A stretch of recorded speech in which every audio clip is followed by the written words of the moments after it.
Hello students, welcome to Sarthak educator YouTube channel. Dear students, CTET paper 1 and paper 2 के लिए English pedagogy से language skill का concept discuss करेंगे। इसके बाद प्रैक्टिस करेंगे प्रीवियस ईयर क्वेश्चंस। तो वीडियो आपके लिए बहुत ही ज़रूरी है, वीडियो को प्लीज़ लास्ट तक पूरा देखिएगा। सबसे पहले हम जानेंगे कि लैंग्वेज कोई भी भाषा हो, ठीक है, उस भाषा का जो दक्षता है, उस भाषा का जो स्किल है, उसे कैसे हम अचीव करते हैं। आपने अपना मातृभाषा जो शिक्षा अर्जन किया है, मातृभाषा जो सीखा है, वो कैसे सीखा है, या फिर अगर आप जर्मनी, हिंदी, इंग्लिश, कोरियन कोई भी भाषा सीखने जाओगे तो आपको 4 स्टेप्स फॉलो करना होगा और इन 4 स्टेप्स को basic skills of language learning कहा जाता है या फिर लैंग्वेज स्किल्स कहा जाता है। ये चारों स्किल्स क्या क्या है? सबसे पहला है लिसनिंग, इसके बाद है स्पीकिंग, इसके बाद है रीडिंग एंड देन राइटिंग। तो कोई भी बंदा कोई अगर भाषा सीखता है, अर्जित करता है, तो सबसे पहले वो लिसनिंग के माध्यम से उसे अचीव कर पाता है। यानी कि आपने जो मातृभाषा सीखा है या फिर आप जर्मन, कोरियन कोई भी भाषा सीखना चाहते हो तो आपको सबसे पहले उस भाषा को सुनना पड़ेगा। तो लिसनिंग है कोई भाषा को सीखने का सबसे पहला पर्याय। इसके बाद दूसरा पर्याय होता है स्पीकिंग, बातचीत करना। अगर आपको कोरियन सीखना है, अगर आपको जापानीज़ भाषा को शानदार तरीके से सीखना है तो आपको सुनने के साथ साथ बोलना भी पड़ेगा। तो बोलना है दूसरा स्टेप या फिर दूसरा स्किल। इसके बाद आपको क्या करना पड़ेगा? कोई भाषा को अगर आप शुद्ध रूप से पढ़ना चाहते हो, उस भाषा को सीखना चाहते हो, तो आपको उस भाषा की जो साहित्य है, जो लिटरेचर है, उन्हें पढ़ना पड़ेगा। तो रीडिंग है नेक्स्ट स्किल। रीडिंग के बिना अगर आप कोई भाषा को पढ़ नहीं सकते हो, इसका मतलब आप उस भाषा को सीखे नहीं हो, ठीक है। इसके बाद है लास्ट जो स्टेप, ये है राइटिंग। तो राइटिंग इसके बाद आता है और इन सब को मिलाकर के कहा जाता है LSRW। तो राइटिंग, मान लो आपने जर्मनी सीख लिया या फिर जापानीज़ लैंग्वेज सीख लिया, अब आपको लिखनी नहीं आती, आप लिख नहीं सकते हैं। तो जब तक आप लिखना सीख नहीं जाओगे तब तक आपका लैंग्वेज स्किल सही नहीं हुआ है, सही तरीके से विकसित नहीं हुआ है, ये हम कह सकते हैं। इसीलिए हम ये कह सकते हैं कि LSRW यानी कि लिसनिंग, श्रवण, स्पीकिंग, कथन, रीडिंग, पठन या फिर पाठ करना, एंड राइटिंग, लिखन, इन 4 जो पर्याय है, जो प्रोसेस है, प्रक्रिया है, ये लैंग्वेज एक्विजिशन में बहुत ही महत्वपूर्ण भूमिका निभाती है। Listening and reading are known as receptive skills. और लिसनिंग जो है श्रवण यानी कि सुनना, और पढ़ना रीडिंग, इन दोनों स्किलों को कहा जाता है रिसेप्टिव स्किल। तो रिसेप्टिव स्किल का मतलब क्या है? यानी कि कोई अगर हम सुन रहे हैं, अभी आप मेरी जो आवाज़ सुन रहे हो, इस आवाज़ के मद्दे नज़र रखते हुए आप क्या समझ रहे हो, मैं जो बताना चाह रहा हूँ, मैं जो बोल रहा हूँ, उसे आप समझ रहे हो, रिसीव कर रहे हो, ठीक है। इसके साथ साथ ये जो PPT हमने बनाया है, इनको आप जब ध्यान से, शिद्दत से पढ़ोगे तो आप पढ़ करके कुछ ना कुछ क्या करोगे, रिसीव करोगे, समझोगे, ठीक है। इसीलिए इन्हें कहा जाता है रिसेप्टिव स्किल्स। इन पर कई बार सीटेट पेपर 1, पेपर 2 में सवाल पूछा गया है, बड़ा ही महत्वपूर्ण ये स्किल है। इसके बाद जो बाद वाला 2 स्किल है ना, जैसे कि स्पीकिंग और राइटिंग, ये 2 स्किल से आप क्या कर सकते हो? अपना जो मन का सोच है, अपना जो मन का थॉट प्रोसेस है, फीलिंग है, उन्हें आप शेयर कर सकते हो। इसीलिए स्पीकिंग एंड राइटिंग यानी कि कथन और लेखन, ये जो प्रक्रिया है, ये जो स्किल है, इन्हें कहा जाता है एक्सप्रेसिव स्किल या फिर प्रोडक्टिव स्किल। तो हमें आशा है आपको यहाँ तक बहुत ही बारीकी से क्लियरली समझ आ गया होगा। अब आगे हम नेक्स्ट पॉइंट्स के बारे में जानेंगे। कुछ इस प्रकार यहाँ हमने पिक्टोरियल प्रेजेंटेशन लगा रखा है। कम्युनिकेशन यानी कि हम बात करते हैं, कोई भाषा को सीखते हैं क्या करने के लिए? कम्युनिकेट करने के लिए, ठीक है, वार्तालाप करने के लिए। हम अपना सोच को, अपना विचारधारा को दूसरों के साथ शेयर कैसे करते हैं? कोई भाषा के माध्यम से ही तो करते हैं। तो ऑरल कम्युनिकेशन, मुंह से जो हम बोल करके करते हैं मौखिक तौर से। इसे कहा जाता है, एक है लिसनिंग, यानी कि ये रिसीव करने के लिए कोई भी इंफॉर्मेशन, कोई भी डेटा को आप जब अपने अंदर समाहित करोगे तो आप श्रवण का मदद लोगे। और एक्सप्रेसिव स्किल में आता है ओरल वाला में स्पीकिंग, आप बोल करके कुछ अपना मन का भावना को दूसरों के साथ शेयर करते हो, साझा करते हो, समझाते हो। रिटन कम्युनिकेशन में आता है रीडिंग, कोई अगर लिखा हुआ नॉवेल या फिर कोई लेटर आप पढ़ रहे हो, उसके मदद से आप उसमें क्या लिखा हुआ है, लेखक क्या कहना चाहते हैं, वो आप रिसीव कर रहे हो, आप अपने अंदर समाहित कर रहे हो, ग्रहण कर रहे हो, ठीक है कि नहीं जी। इसके बाद राइटिंग की मदद से आप क्या करते हो, अपना जो मन का सोच है, अपना जो भावना है, अपना जो विचार है, उसे आप एक्सप्रेस करते हो, दूसरों के सामने शेयर करते हो, साझा करते हो। इसीलिए इन्हें कहा जाता है एक्सप्रेसिव या फिर रिसेप्टिव या फिर प्रोडक्टिव स्किल। और रिसेप्टिव स्किल इधर वाले हैं लिसनिंग एंड रीडिंग। तो हमें आशा है आपको बिल्कुल दोबारा से हमने ये रिपीटेड वे में समझा दिया। आगे बढ़ते हैं, नेक्स्ट पॉइंट पे हम जानेंगे लिसनिंग प्रोसीजर और माइक्रो स्किल, यानी कि हम जो श्रवण करते हैं इसका सही तरीका, सही प्रोसेस क्या है। आपको ये सुनने में बड़ा अजीब सा लगा होगा कि भाई श्रवण करने का भी कोई प्रोसीजर, कोई तरीका होता है क्या? जी भाई बिल्कुल, श्रवण करने का भी एक बहुत ही महत्वपूर्ण स्ट्रक्चरल वे में उसका तरीका होता है। सबसे पहला है recognising stress, rhythm patterns, tone patterns and intonation contours. आप क्या करोगे, मेरा ये जो कथन, मेरा ये जो समझाने का तरीका, मैं जो समझा रहा हूँ, आप समझ रहे हो, आप सुन रहे हो, इसमें किस शब्द पर मैं ज़्यादा स्ट्रेस दे रहा हूँ, यानी कि ज़्यादा बल दे रहा हूँ, उसे आपको समझना होगा। इसके साथ साथ मैं किस प्रकार रिदम के साथ बात कर रहा हूँ, किस पैटर्न पे मैं आपको समझाना चाह रहा हूँ, वो भी आप कहीं ना कहीं समझ रहे हो। इसके साथ साथ किस शब्द को मैं थोड़ा ज़ोर से बोल रहा हूँ, मैं हर एक शब्द का जो साउंड है, जो वोकल है, वो एक प्रकार का नहीं है, उतार चढ़ाव आप समझ पा रहे होंगे। तो इसे समझने का जो तरीका है, इसे कहते हैं intonation contours and tone patterns. क्योंकि टोन का, जब आप दुख की कोई बात करोगे, कोई मॉरल स्टोरी सुनोगे, कोई दुख की बात है, तो आप कुछ इस प्रकार अजीब सा आपको इस प्रकार समझ में आएगा। अगर मैं कुछ दुख वाला कहानी, कोई हॉरर स्टोरीज आपको समझाऊंगा, सुनाऊंगा, तो मेरा आवाज़ कुछ इस प्रकार होगा।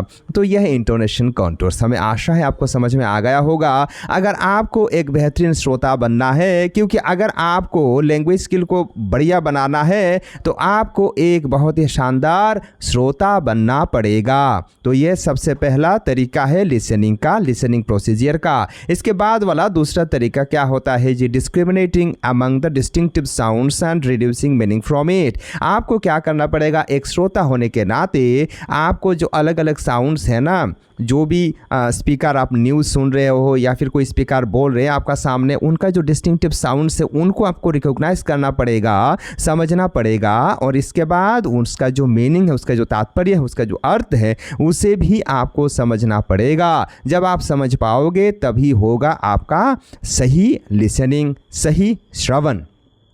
आगे बढ़ते हैं, रिकॉग्नाइजिंग वर्ड्स बाउंड्रीज। आपको क्या करना पड़ेगा, शब्दों को समझना पड़ेगा। शब्द क्या क्या यहाँ स्पीकर बोल रहे हैं वो आपको समझना पड़ेगा, वो बहुत ही आवश्यक है। यह हो सकता है रिटन फॉर्म में हो या फिर वर्बल फॉर्म में हो। कोई स्पीकर आपके सामने खड़ा होकर बोल रहे हैं, या फिर हो सकता है कोई स्पीकर यहाँ आपको कोई किताब में, कोई स्टोरी में, कोई कहानी में लिखे हुए हो। ठीक है। इसके बाद देखो डिटेक्टिंग कीवर्ड्स। अगर हम सही तरीके से लिसनिंग को करना चाहते हैं तो कीवर्ड्स को हमें पकड़ना बहुत ही ज़रूरी है। बहुत ही महत्वपूर्ण कुछ शब्द होते हैं जिनके अर्थ आपको मालूम नहीं होते हैं, और जिनके अर्थ को अगर आप समझ जाओगे तब आपको समझने में बहुत ही आसानी होगी। सारा का सारा जो सब्सटेंस है, सामरी है, उसे आप शानदार तरीके से सीख जाते हो, समझ जाते हो। तो उनको कहा जाता है कीवर्ड्स। तो कीवर्ड्स को डिटेक्ट करना, फाइंड आउट करना, ढूंढ करके, खंगाल करके निकालना, ये बहुत ही महत्वपूर्ण होता है।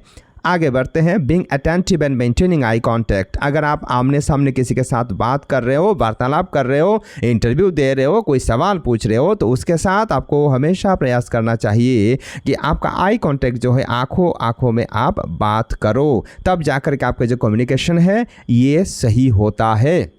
इसके बाद है अवॉइडिंग डिस्ट्रैक्शंस। आप जब सुन रहे हो ना किसी का लेक्चर, किसी का स्पीच, तब आप ये प्रयास करो कि आपको कोई डिस्ट्रैक्शन, कोई डिस्टर्ब ना कर दे। ठीक है, बहुत ध्यान से, बहुत ही शांतिपूर्वक आपको श्रवण करना है, तब जाकर के आप जो सुनोगे वो बहुत ही लंबी याद रहेगी और इसके साथ आपका विकास होगा, लिंग्विस्टिक डेवलपमेंट, आपका लिंग्विस्टिक स्किल जैसे कि लिसनिंग स्किल इम्प्रूव होगा।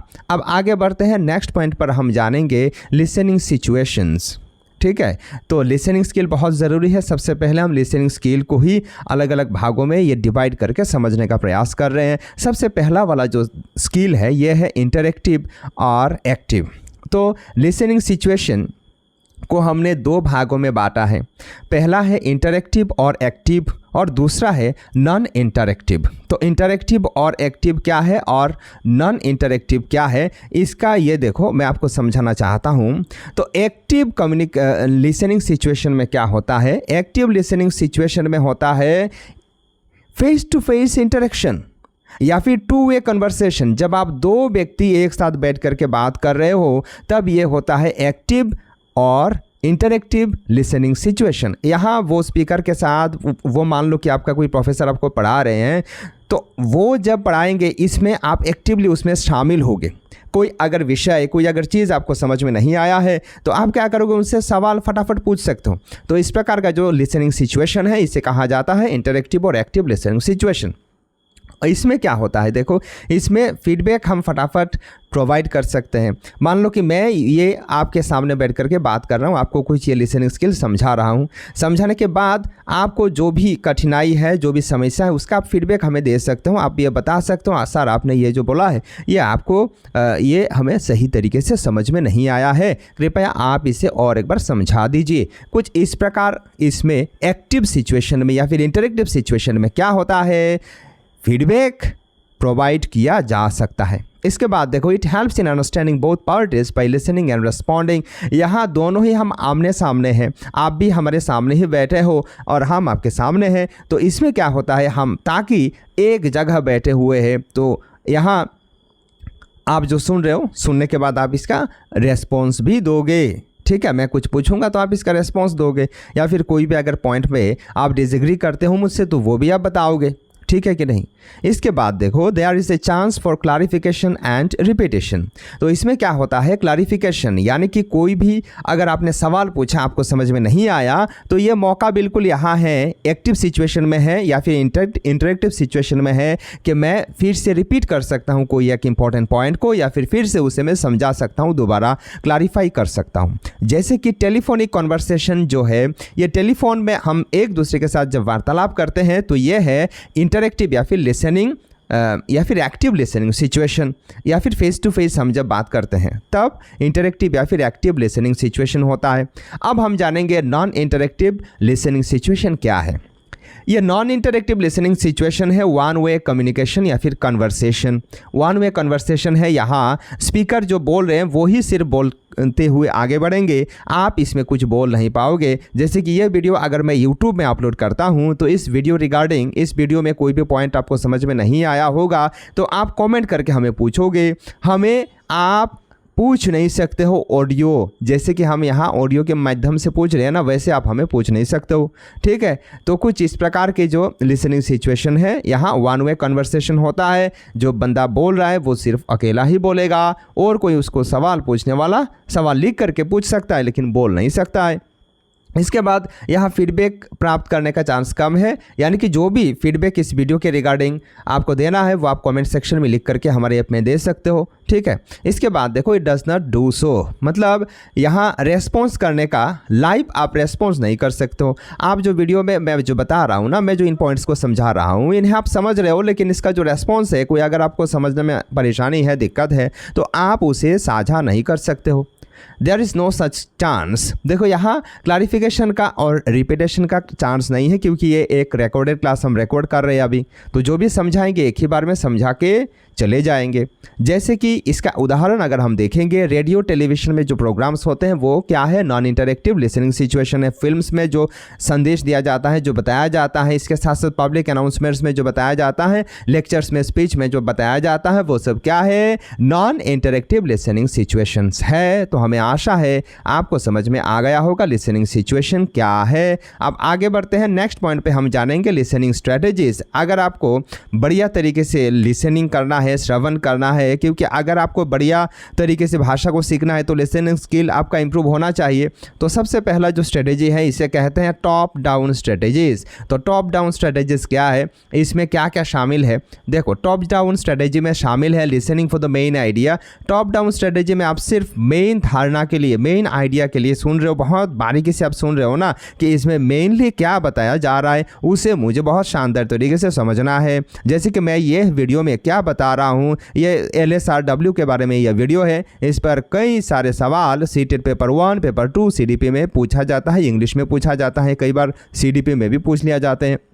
तो इंग्लिश पेडागोजी का ये बहुत ही महत्वपूर्ण एक बेस है।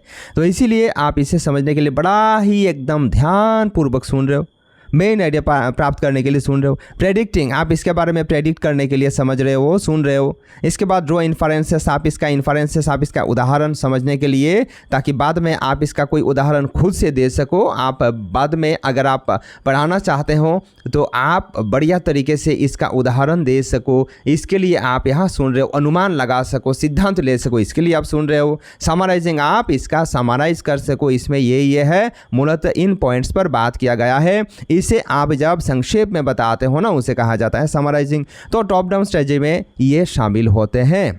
ठीक है, अब आगे बढ़ेंगे। These our listener based. तो टॉप डाउन स्ट्रेटेजीज क्या है, लिसनर बेस्ड है, यानी कि जो श्रोता है ये श्रोताओं पर आधारित है। श्रोताओं किस प्रकार क्या सुनना चाहते हैं वो उन पर डिपेंड करता है। हम तो यहाँ से भाई बोलने वाले हैं, हम बढ़िया तरीके से समझाने का प्रयास करते हैं, जहाँ तक हो सके क्लियरली सारी के सारी पॉइंट्स को आपको इलेबोरेट करके डिस्कस करते हैं। इसके बाद वाला पॉइंट है, it includes extensive listening skills. यहाँ क्या शामिल होता है, एक्सटेंसिव लिसनिंग स्किल शामिल होता है। और ये एक्सटेंसिव जो शब्द है इसका मतलब आपको बहुत ध्यान से याद रखना है। एक्सटेंसिव का मतलब होता है व्यापक। ठीक है, तो ये बहुत ही एक व्यापक स्किल है, श्रवण स्किल है। The listener has background knowledge of the topic or situation or text and the language।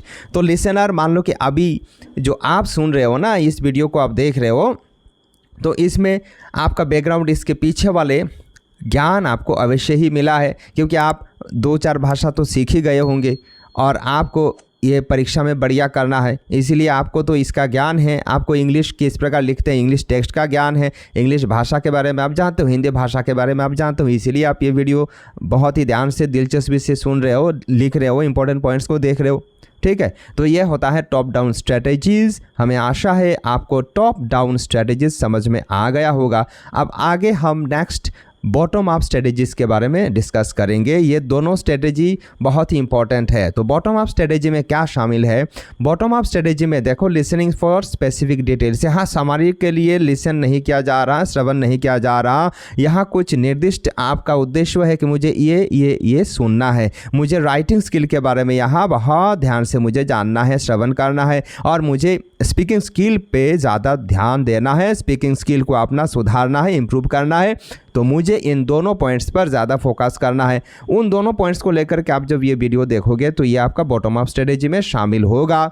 इसके बाद है recognising word order pattern. Word order किस प्रकार हमने डिज़ाइन किया है, वर्ड ऑर्डर का पैटर्न क्या है, इसे आप जब समझ जाओगे तो ये भी क्या होगा, बॉटम अप स्ट्रेटजी कहलाएगा। रिकॉग्नाइजिंग कॉग्नेट्स।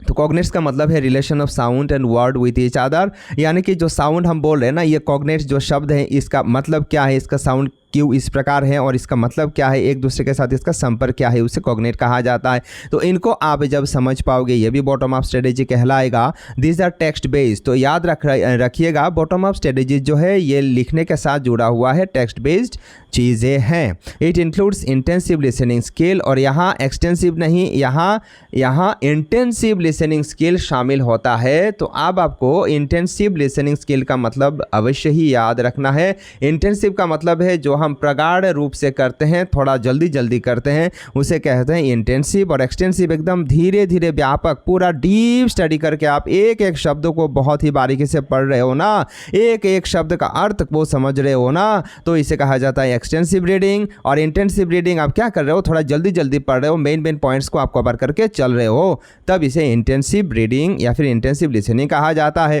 ठीक है। The listener relies on the combination of sounds. यहाँ क्या करता है, जो श्रोता है, जो लिसनर है, ये साउंड का कॉम्बिनेशन पर विश्वास करता है, वर्ड्स शब्दों का कॉम्बिनेशन पर, व्याकरण का कॉम्बिनेशन पर ये निर्धारित करता है या फिर रिलाई करता है, ज़्यादा उसको डिपेंड करता है, उस पर निर्भर करता है, जो कि अर्थ का निर्माण करते हैं, अर्थ को बनाते हैं।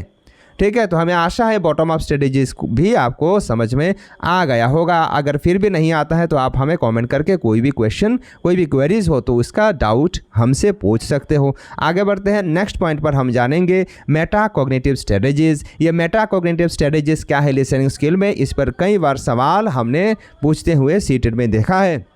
देखो, लिसनर प्लान्स फॉर लिसनिंग, यहाँ क्या करता है, मेटा कॉग्निटिव स्ट्रेटेजीज में श्रोता एक प्लान बनाता है, परिकल्पना बनाता है श्रवण करने का, and decides which listening strategies are best in a particular situation. और श्रोता क्या करता है, वो डिसाइड करता है कि इस सिचुएशन में किस प्रकार मुझे श्रवण करना चाहिए, किस प्रकार मैं सुनूंगा, श्रवण करूंगा तो मेरे लिए बहुत बेहतर होगा, मैं बढ़िया तरीके से, अच्छा तरीके से समझ जाऊंगा। इसके बाद देखो, लिसनर मॉनिटर्स हिज कॉम्प्रिहेंशन। यहाँ लिसनर खुद आपका जो उसका जो समझना है ना, कॉम्प्रिहेंशन है, उसका अंडरस्टैंडिंग करने का कैपेबिलिटी है, उसको खुद मॉनिटर करेगा। मैंने कहाँ तक सही तरीके से सीखा है, कहाँ तक नहीं सीखा है, कहाँ तक इसका अर्थ मैं समझ पाया हूँ। अगर वो समझ नहीं पाता है तो वो बाद में रिसर्च करेगा, कोई शब्द को वो डिक्शनरी में देखेगा, लेकिन खुद मॉनिटर करेगा।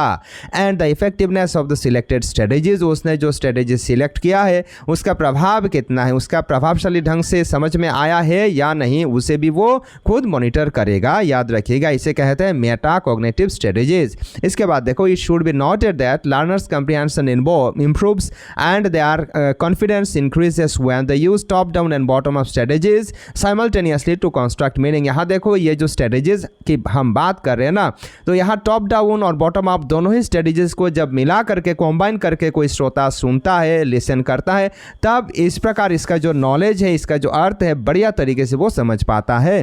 ठीक है, चलो आगे बढ़ते हैं। और इंटीग्रेशन बहुत ज़रूरी होती है, क्योंकि ये जो चारों पद्धतियां है ना, चारों जो स्किल है, ये स्किल एक दूसरे का साथ जुड़ा हुआ है, इंटीग्रेटेड है। इन चारों स्किल को हमें एक साथ मिला करके क्या करना चाहिए, बच्चों को प्रोवाइड करना चाहिए।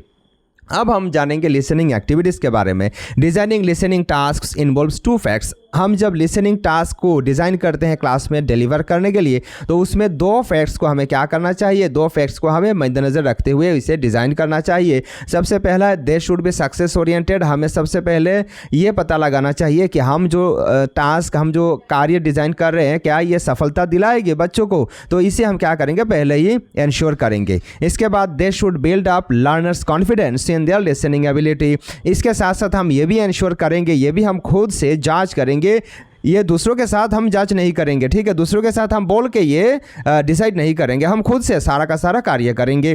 तो बच्चे का जो लिसनिंग एबिलिटी है, जो श्रवण क्षमता है, क्या उस श्रवण क्षमता के अंदर ही आता है, क्या मैं गोल गोल घुमा घुमा करके चीज़ों को तो नहीं बोल रहा हूँ, क्या मैं सीधी तरीके से बोल रहा हूँ। तो हमें सर्वदा ये करना चाहिए, हमें ऐसा शब्द को चुनना चाहिए जो बच्चा समझ सके, बच्चा आसानी से उसे अंडरस्टैंड कर सके। अब हम जानेंगे गोल्स ऑफ लिसनिंग एक्टिविटी। ये लिसनिंग एक्टिविटी हम जो करवाते हैं, बच्चों को कुछ पढ़ पढ़ के सुनाते हैं, इसका उद्देश्य क्या होता है। इसका सबसे पहला उद्देश्य है, हम जो मैसेज देना चाहते हैं, जो हम संदेश पहुंचाना चाहते हैं, वो बच्चे रिकॉग्नाइज कर सके उसे, बच्चे समझ सके उसे, ये हमें सबसे पहले गोल रखना चाहिए। इसके बाद है मेन आइडिया को बच्चे समझ पाए हैं या नहीं, उसको हमें इंश्योर करना चाहिए। इसके बाद हमें क्या करना चाहिए, हमने जो फैक्ट इस मैसेज के बारे में, संदेश के बारे में समझाया है, क्या उसको बच्चे ने रिकॉग्नाइज किया है, उसको समझ पाए हैं, उसको पहचान पाए हैं, ये भी हमें इंश्योर करना चाहिए। इसके साथ साथ रिप्रोडक्शन और replication of the message hourly और इन राइटिंग, क्या हमने जो मैसेज उस लिसनिंग एक्टिविटी में देने का प्रयास किया है, क्या बच्चे इसे लिख करके या फिर ऑरली बोल करके फिर उसे रिप्रोड्यूस कर पाएंगे, उसे दोबारा बोल पाएंगे, ये भी हमें पहले से लिसनिंग टास्क डिज़ाइन करते वक्त क्या करना चाहिए, डिसाइड करके रखना चाहिए। ठीक है, चलो आगे बढ़ते हैं। नेक्स्ट पॉइंट पे हम जानेंगे प्री लिसनिंग एक्टिविटीज़। देखो ये लिसनिंग स्किल पर कितना कुछ है। तो प्री लिसनिंग एक्टिविटीज़ क्या है, मतलब लिसनिंग को सुनवाने से पहले का जो कार्य है, ठीक है, उसे कहते हैं pre listening activities. Assessing learners background knowledge of the topic and linguistic content of the text. हम कोई एक लेक्चर देने जा रहे हैं, कोई एक चैप्टर कंप्लीट करने जा रहे हैं, तो सबसे पहले हम क्या करेंगे कि कौन बच्चों को हम ये पढ़ाने जा रहे हैं, किस क्लास के बच्चे को, किस कक्षा के बच्चों को हम ये समझाने जा रहे हैं। पहले हम ये डिसाइड करेंगे कि उनको क्या समझ में आती है, क्या समझ में नहीं। ठीक है, तो टेक्स्ट के बारे में हमें सबसे क्या करना चाहिए, बच्चों का बैकग्राउंड नॉलेज का पता लगाना चाहिए। इसके बाद लर्नर्स को हम क्या करेंगे, बैकग्राउंड नॉलेज अगर कोई बच्चा का नहीं है तो उसका बैकग्राउंड नॉलेज सबसे पहले हमें उसको क्लियर करवाना चाहिए। इसके बाद हम क्या करेंगे, टेक्स्ट के बारे में बच्चा को अवेयर करना चाहिए कि उसको इस प्रकार क्या करना चाहिए। इसे ये कहते हैं जीओ गो होता है, डीओ डू होता है। ये जो टेक्स्ट के बारे में वर्ड को किसको क्या बोलते हैं, किसको कैसे लिखते हैं, उसके बारे में अगर बच्चों का नॉलेज नहीं है तो उसको भी हमें प्रोवाइड करवाना चाहिए। और लिसनिंग का उद्देश्य क्या है, ये क्लास क्यों आपको सुनना चाहिए, इसका भी उद्देश्य को हमें क्या करना चाहिए, पहले बच्चों को समझा देना चाहिए। और अगर बच्चे समझ नहीं पा रहे तो दोबारा हमें फिर से प्रयास करना चाहिए। इसके बाद providing ample opportunities for group और कोलैबोरेटिव वर्क। इसके साथ साथ देखो बच्चों को ग्रुप में शामिल करना चाहिए और ग्रुप एक्टिविटीज़ बच्चों को देना चाहिए। कोई लिसनिंग एक्टिविटी हो या फिर कोई राइटिंग एक्टिविटी हो, उसे हम ग्रुप में बच्चों को करने के लिए देंगे। तब क्या करेंगे, बच्चे एक दूसरे के साथ इंटरेक्ट करेंगे। और जब बच्चे एक दूसरे के साथ इंटरेक्ट करेंगे तो वो एक दूसरे के साथ इंटरेक्ट करते वक्त एक दूसरे का नॉलेज खुद को भी प्राप्त कर सकेगा, तो उसमें एक्सप्लोर होने का मौका बहुत ज़्यादा रहता है। ग्रुप डिस्कशन में हम शामिल कर सकते हैं या फिर वैरायटी ऑफ सोर्सेस, यानी कि मान लो कोई वीडियो हम सुना सकते हैं, कोई ऑडियो ट्रैक हम सुना सकते हैं। ठीक है, कुछ इस प्रकार हम कार्य कर सकते हैं जो कि प्री लिसनिंग एक्टिविटीज़ में शामिल है। अब आगे हम जानेंगे लिसनिंग स्किल का और कुछ फॉर्मूलास के बारे में, स्टिमुलस के बारे में, जैसे कि लिसनिंग स्टिमुलस।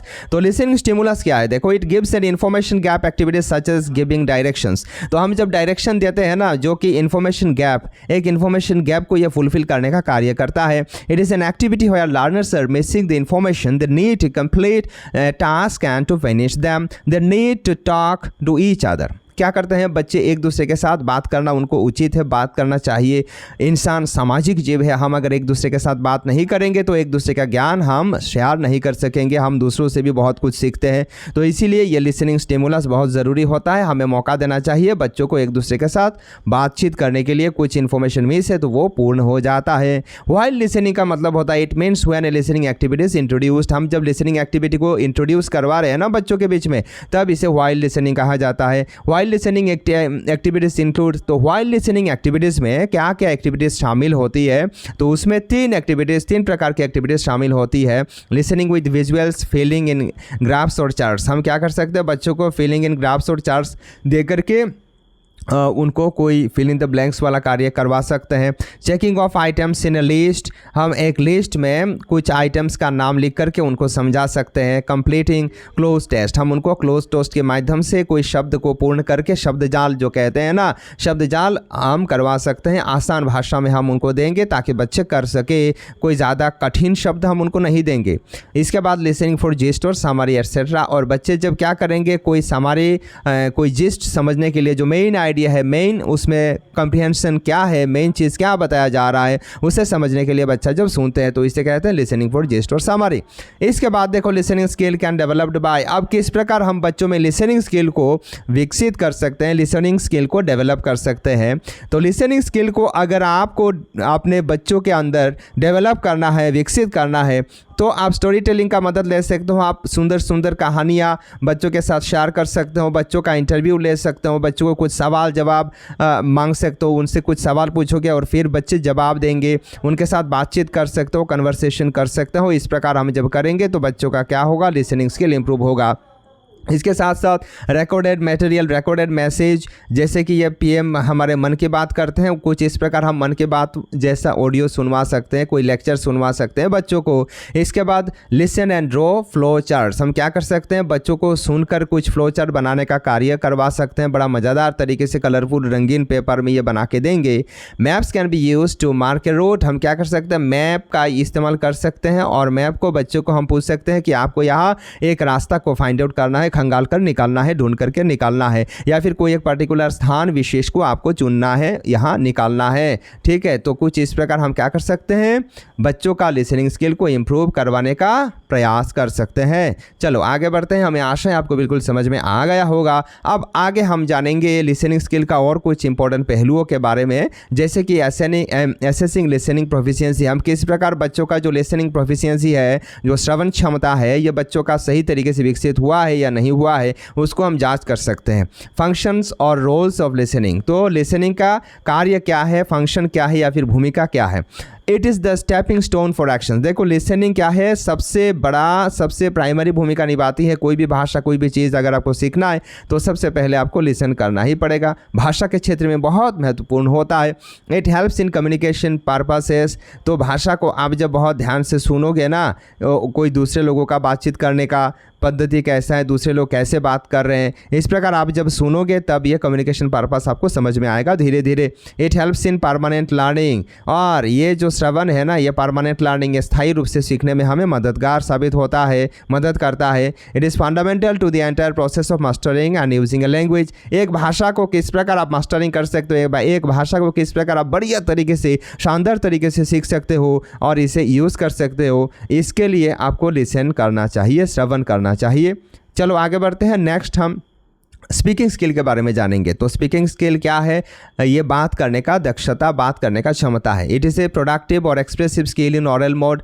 तो स्पीकिंग स्किल क्या है, ऑरल मोड में होता है। हम बात करके कोई चीज़ को समझाते हैं, हमारे मन में जो सोच है, जो धारणा है, अवधारणा है, उसे हम क्या कर सकते हैं, प्रोड्यूस कर सकते हैं दूसरों के सामने या एक्सप्रेस कर सकते हैं। It is considered as a measure of knowledge a language. तो हम इसे एक भाषा का ज्ञान के रूप में क्या कर सकते हैं, एक भाषा का ज्ञान एक आदमी का, एक स्टूडेंट का कितना है, उसके मेजरमेंट के तौर पे हम इसे देख सकते हैं। It is a crucial part of learning. ये अधिगम का एक बहुत ही महत्वपूर्ण हिस्सा है, अंश है। It is fundamental to human communication. और स्पीकिंग स्किल हमारे ह्यूमन कम्युनिकेशन में बहुत महत्वपूर्ण है। अगर आप स्पीकिंग नहीं कर सकते हो, बोल नहीं सकते हो, तो आप कम्युनिकेशन नहीं कर पाओगे, योगायोग नहीं कर पाओगे, यातायात नहीं कर पाओगे, वार्तालाप नहीं कर पाओगे। आगे बढ़ते हैं। नेक्स्ट हम जानेंगे ऑब्जेक्टिव्स ऑफ टीचिंग स्पीकिंग। हम ये जो स्पीकिंग यानी कि बोलने का जो कला है उसे हम सिखाते हैं, पढ़ाते हैं, इसका उद्देश्य क्या है।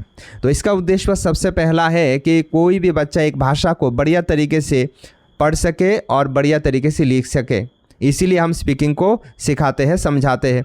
To converse freely to on topics of everyday life. बच्चा एक रोज़मर्रा की जो समस्या है, जो इश्यूज़ है, उनको लेकर के आराम से फ्रीली बातचीत कर सके, इसीलिए हम स्पीकिंग सिखाते हैं। ठीक है जी। To develop verbal linguistic ability among the learners. शिक्षार्थियों के मन में वर्बल लिंग्विस्टिक एबिलिटी यानी कि वो मुंह से वार्तालाप कर सके, इसे वर्बल लिंग्विस्टिक एबिलिटी है। तो उनका मुंह से वार्तालाप करने का जो क्षमता है, ये विकसित हो सके, इसीलिए हम उनको क्या करते हैं, स्पीकिंग पढ़ाते हैं, स्पीकिंग करने का तौर तरीका सिखाते हैं, समझाते हैं। To make the learners efficient in vocabulary and use it in proper context. तो हम क्या कर सकते हैं कि बच्चा वोकेबुलरी को बढ़िया तरीके से समझे, बच्चों का वोकेबुलरी, वो शब्द जो शब्दार्थ हैं वो बढ़िया तरीके से सीखे, एफिशिएंट हो। इसके साथ साथ वो जो शब्द है ना, उनको प्रॉपर कॉन्टेक्स्ट में, जिस शब्द को जहाँ प्रयोग करना उचित है, जहाँ प्रयोग करना सही है, उस शब्द को वहाँ प्रयोग कर सके सही कॉन्टेक्स्ट में, उसको हम सिखाने के लिए टीचिंग स्पीकिंग करते हैं।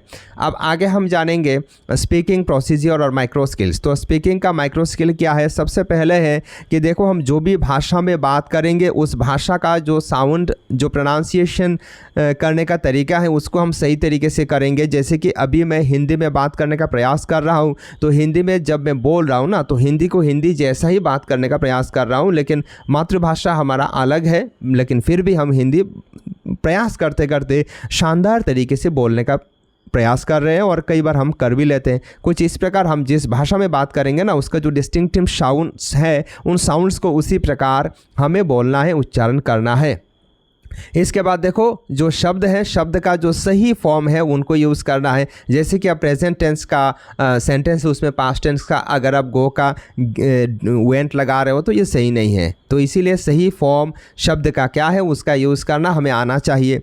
इसके साथ साथ सही तरीके से वर्ड ऑर्डर, कौन सा वर्ड, कौन सा शब्द पहले होगा, कौन सा शब्द बाद में होगा, कौन सा शब्द पहले आएगा, कौन सा शब्द बाद में आएगा, ये भी हमें समझना चाहिए। इसीलिए हम स्पीकिंग पर जोर देते हैं। इसके साथ साथ वोकेबुलरी यानी कि शब्द भंडार को कहाँ इस्तेमाल करेंगे, कैसे इस्तेमाल करेंगे, किस शब्द को कहाँ बोलना चाहिए, वो मैंने जो पहले बताया, इसको भी सही तरीके से हम वोकेबुलरी को यूज़ कर सके। इसीलिए हम रीडिंग पर फोकस करते हैं, स्पीकिंग पर फोकस करते हैं। इसके साथ साथ स्पीकिंग का नेक्स्ट वाला प्रोसीजर है, स्ट्रेस को हमें समझना चाहिए, रिदमिक पैटर्न्स को हमें समझना चाहिए, इंटोनेशन को हमें समझना चाहिए, कहाँ हमें थोड़ा जोर लगा के बोलना चाहिए, कहाँ हम हल्का अगर टच लगाएंगे तो हो जाएगा, वो हमें समझना चाहिए। ठीक है, तो यह है स्पीकिंग प्रोसीजर। अब आगे बढ़ते हैं। नेक्स्ट प्रोसीजर क्या है, देखो स्पीकिंग सिचुएशंस। तो स्पीकिंग का सिचुएशन क्या क्या है। सबसे पहला स्पीकिंग का एक सिचुएशन है इंटरैक्टिव, जहां हम फेस टू फेस कॉन्वर्सेशन या फिर टेलीफोन कॉल में बात करते हैं। तो आप कुछ सवाल पूछते हो, हम उसका जवाब दे देते हैं। तो यह है फेस टू फेस कन्वर्सेशन या फिर टेलीफोन कॉल वाला जो स्पीकिंग सिचुएशन, ये इंटरैक्टिव है। इसके बाद देखो पार्शियली इंटरैक्टिव और एक सिचुएशन है।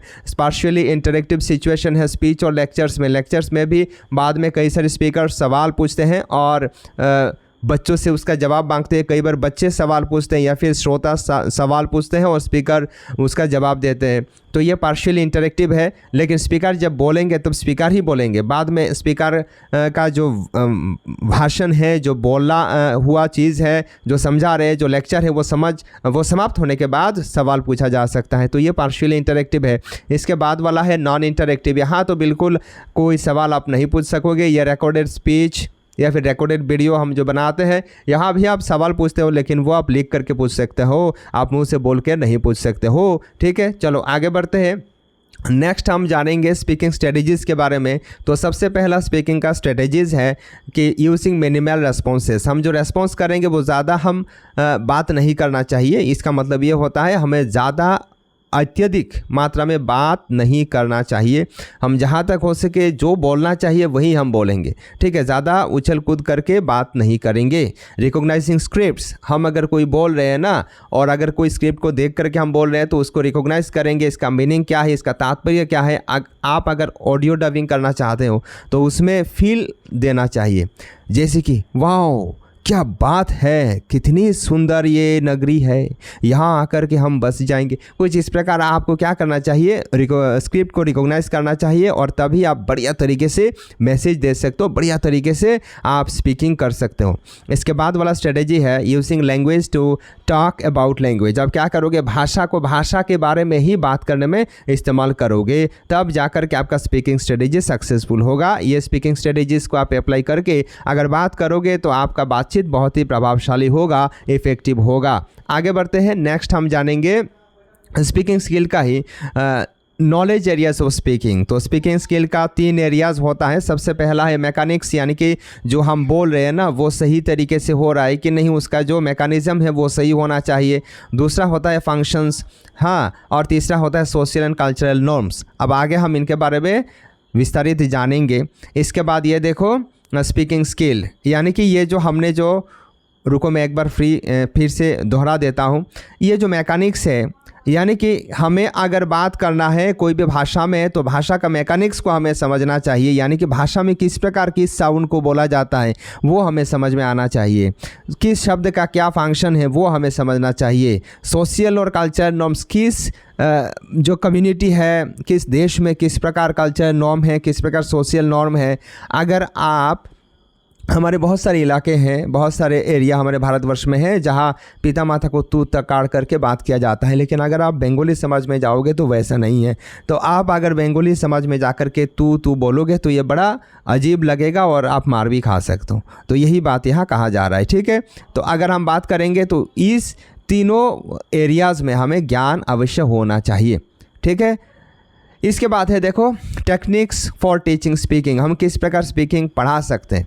सबसे पहला है लैंग्वेज इनपुट, यानी कि जिस भाषा में हम समझाना चाह रहे हैं ना, जिस भाषा को हम सिखाना चाह रहे हैं ना, उस भाषा का इनपुट हम देंगे, यानी कि उस भाषा में किस प्रकार बात किया जाता है उसे हम सिखाएंगे। ग्रामेटिकल रूल्स क्या है, सोशल स्ट्रक्चर क्या है, सामाजिक नीति नियम क्या है, ठीक है, किस प्रकार सैल्यूटेशन किया जाता है। इसके बाद स्ट्रक्चर्ड आउटपुट, हम क्या करेंगे, किस प्रकार सेंटेंस को बनाते हैं, किस प्रकार भद्रता नम्रता किस प्रकार हम करते हैं, वो बहुत ज़रूरी हो जाता है। इसे स्ट्रक्चर्ड आउटपुट कहा जाता है। यानी कि जो सेंटेंसेस हम बनाएंगे, जो डिज़ाइन करेंगे, वो स्ट्रक्चरल वे में होना चाहिए। इसके बाद है कम्युनिकेटिव आउटपुट। इसके बाद कम्युनिकेटिव आउटपुट का मतलब है जो हम बात कर रहे हैं ना, जो हम पढ़ा रहे हैं ना, वो एक कम्युनिकेशन के दृष्टिकोण से कितना सही है कितना गलत है, वो भी हमें जांच कर लेनी चाहिए। ठीक है, अब आगे बढ़ते हैं। नेक्स्ट हम जानेंगे स्पीकिंग एक्टिविटीज़, यानी कि बच्चों को अगर हम स्पीकिंग सिखाना चाहते हैं तो बच्चों को क्या क्या कार्य हम करवा सकते हैं। तो स्पीकिंग एक्टिविटीज़ क्या है, देखो स्पीकिंग एक्टिविटीज़ क्या है, कम्युनिकेटिव प्रोफिशिएंसी, बातचीत करने का जो क्षमता है उसे विकसित करने के लिए बहुत ही शानदार साबित हो सकती है।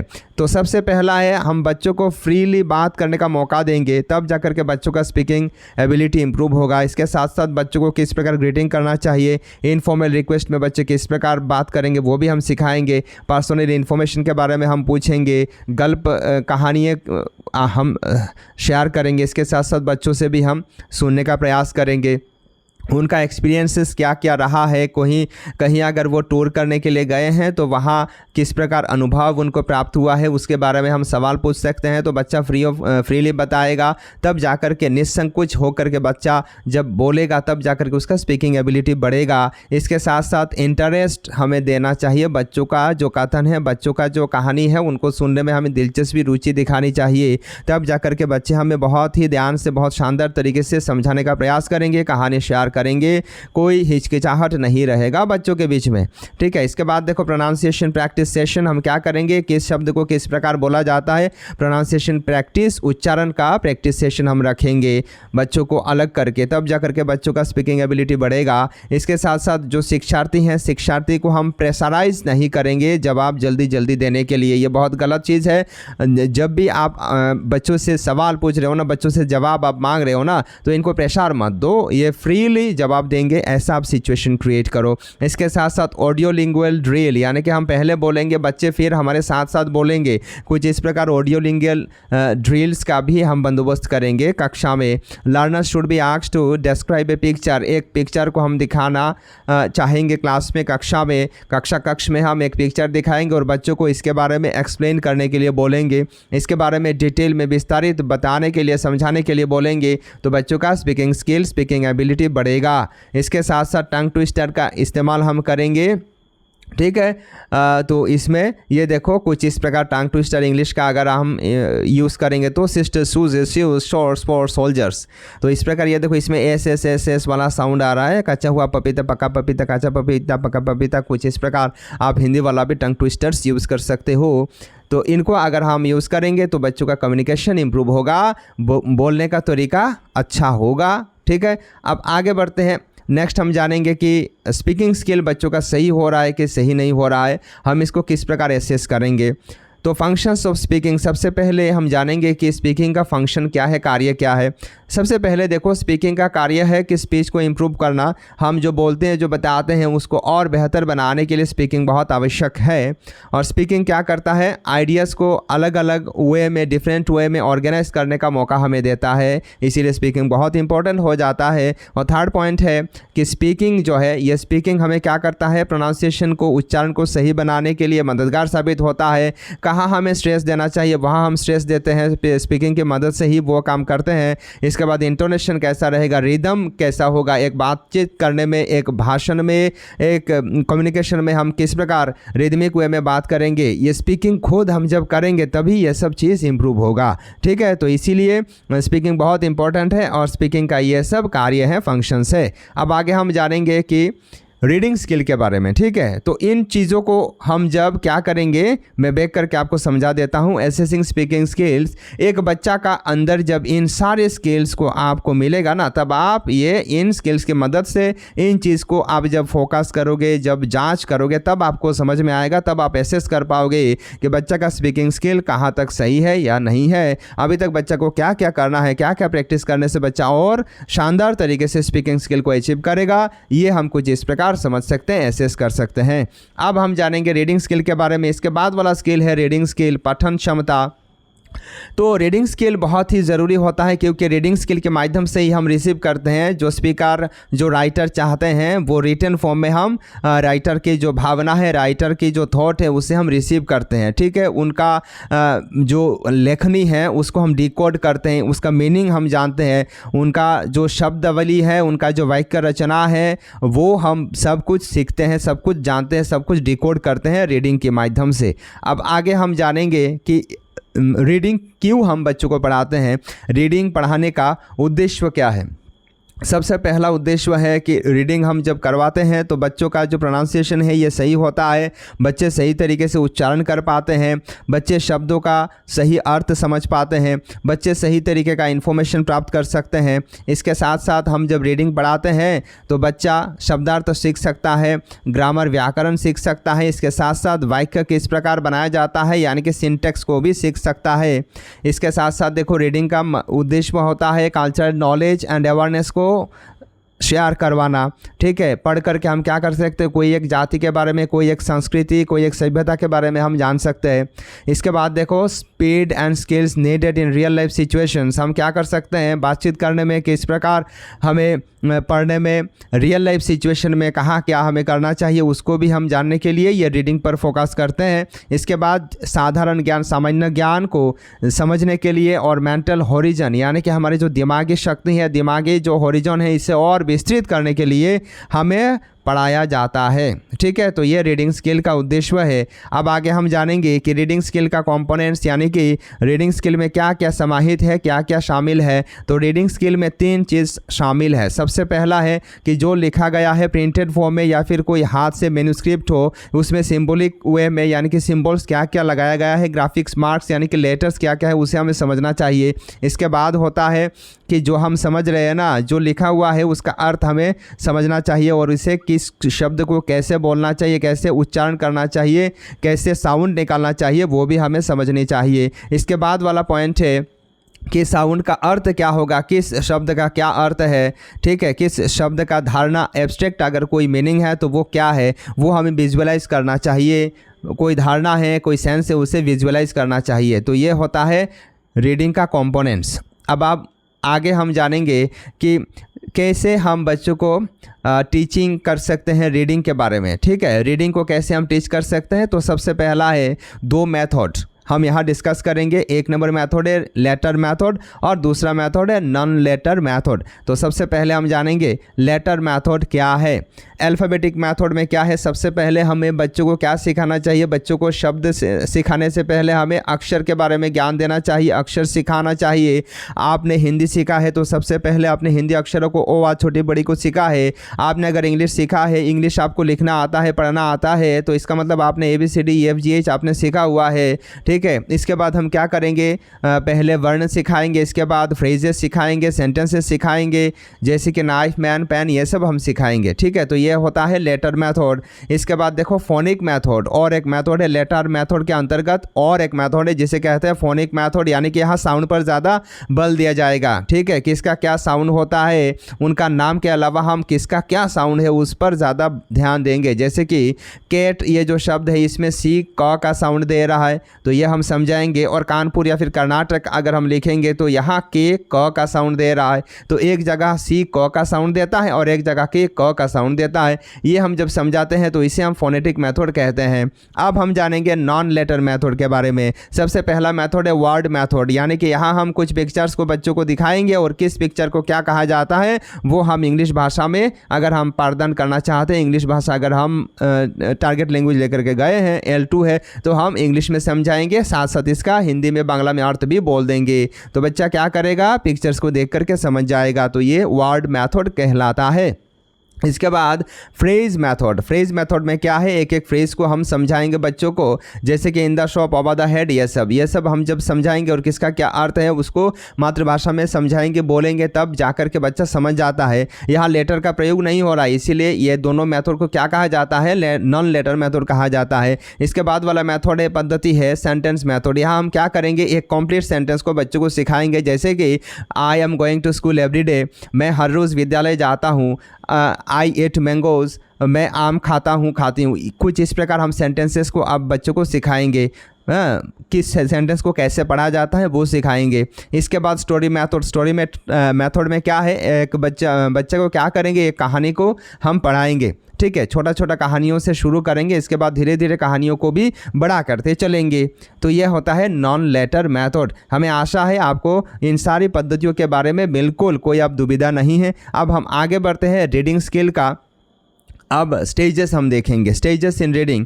तो रीडिंग का सबसे पहला स्टेज है प्रिपरेटरी रीडिंग, यानी कि पढ़ने से पहले हमें क्या करना चाहिए, क्या पढ़ेंगे क्या नहीं पढ़ेंगे उसके बारे में हमें प्रिपरेशन लेना चाहिए। कोई अगर फुटबॉल क्रिकेट मैच अब खेलना चाहते हो तो क्या करना चाहिए आपको, आपको प्रिपरेशन लेना चाहिए। पद्धति का प्रयोग करेंगे, किस पद्धति का प्रयोग करने से आप बढ़िया तरीके से शानदार गोल मार सकते हो और इसके साथ साथ आप अपना ओपोनेंट को भी देखते हो, तो ये प्रिपरेटरी होता है। तो बिल्कुल उसी प्रकार रीडिंग करने से पहले हमें प्रिपरेटरी रीडिंग करना बहुत आवश्यक है।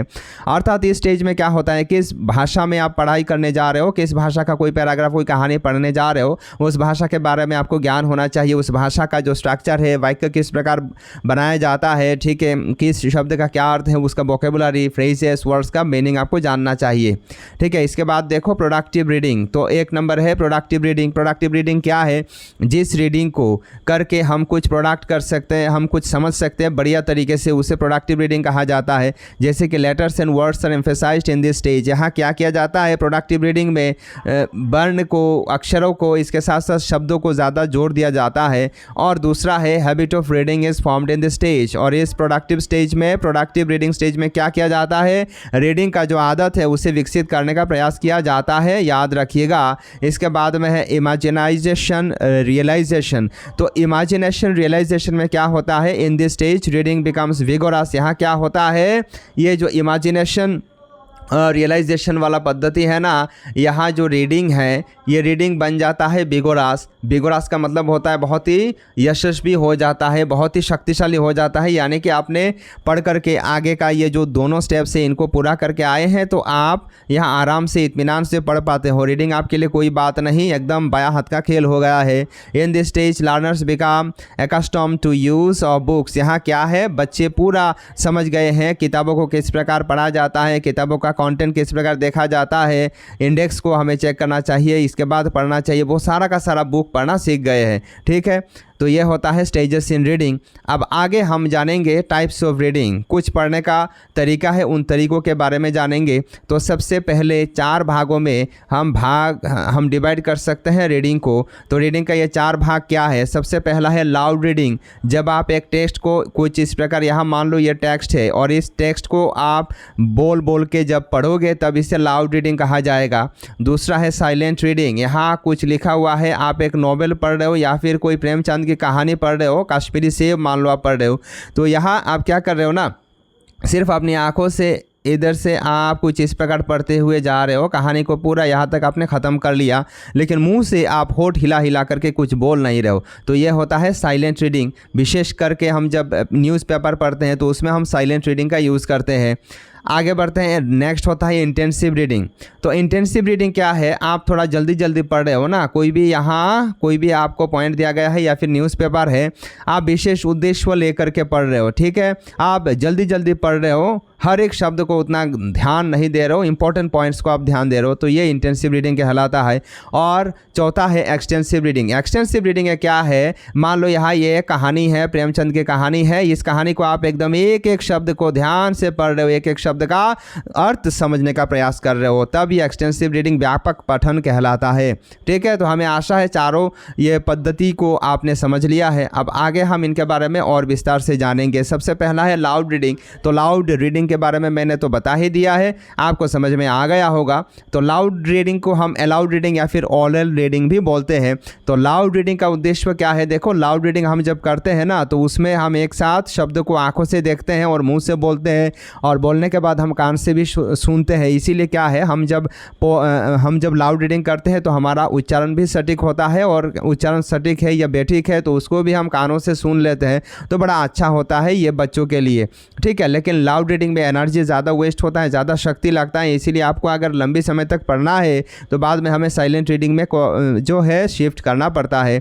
तो लाउड रीडिंग का उद्देश्य क्या है, सबसे पहला तो इसमें प्रोनाउंसिएशन सही होता है, इंटोनेशन इसमें सही होता है, इसमें हम स्ट्रेस कहाँ लगाना है कहाँ नहीं लगाना है वो हम पहचान करके लगा सकते हैं। इसके बाद ये देखो आइडिया को, धारणा को हम आराम से कन्वे कर सकते हैं। इसके साथ साथ हम मीनिंग को समझ सकते हैं। इसके साथ साथ देखो नेक्स्ट में है कि हम साइलेंट रीडिंग के लिए अगर हम प्रिपेयर होना चाहते हैं ना, तैयारी लेना चाहते हैं, तो पहले हमें लाउड रीडिंग करना चाहिए, बाद में हमें साइलेंट रीडिंग करने में आसानी होती है। चलो आगे हम जानेंगे लाउड रीडिंग का एडवांटेजेस के बारे में। सबसे पहले देखो लाउड रीडिंग का एडवांटेजेस है कि ये सही तरीके का पढ़ने का जो तरीका है, जो स्किल है, उसे बूस्ट करने में मददगार साबित होती है। इसके बाद हमें स्पीच क्वालिटी को इम्प्रूव करना है, सुधारना है, तो लाउड रीडिंग का मदद लेना पड़ेगा। इसके बाद एक स्टूडेंट के अंदर, एक लर्नर के अंदर, शिक्षार्थी के अंदर अगर कॉन्फिडेंस, आत्मविश्वास उच्चारण को लेकर के, कोई भाषा को लेकर के जगाना है तो लाउड रीडिंग बहुत ही ज़रूरी होता है।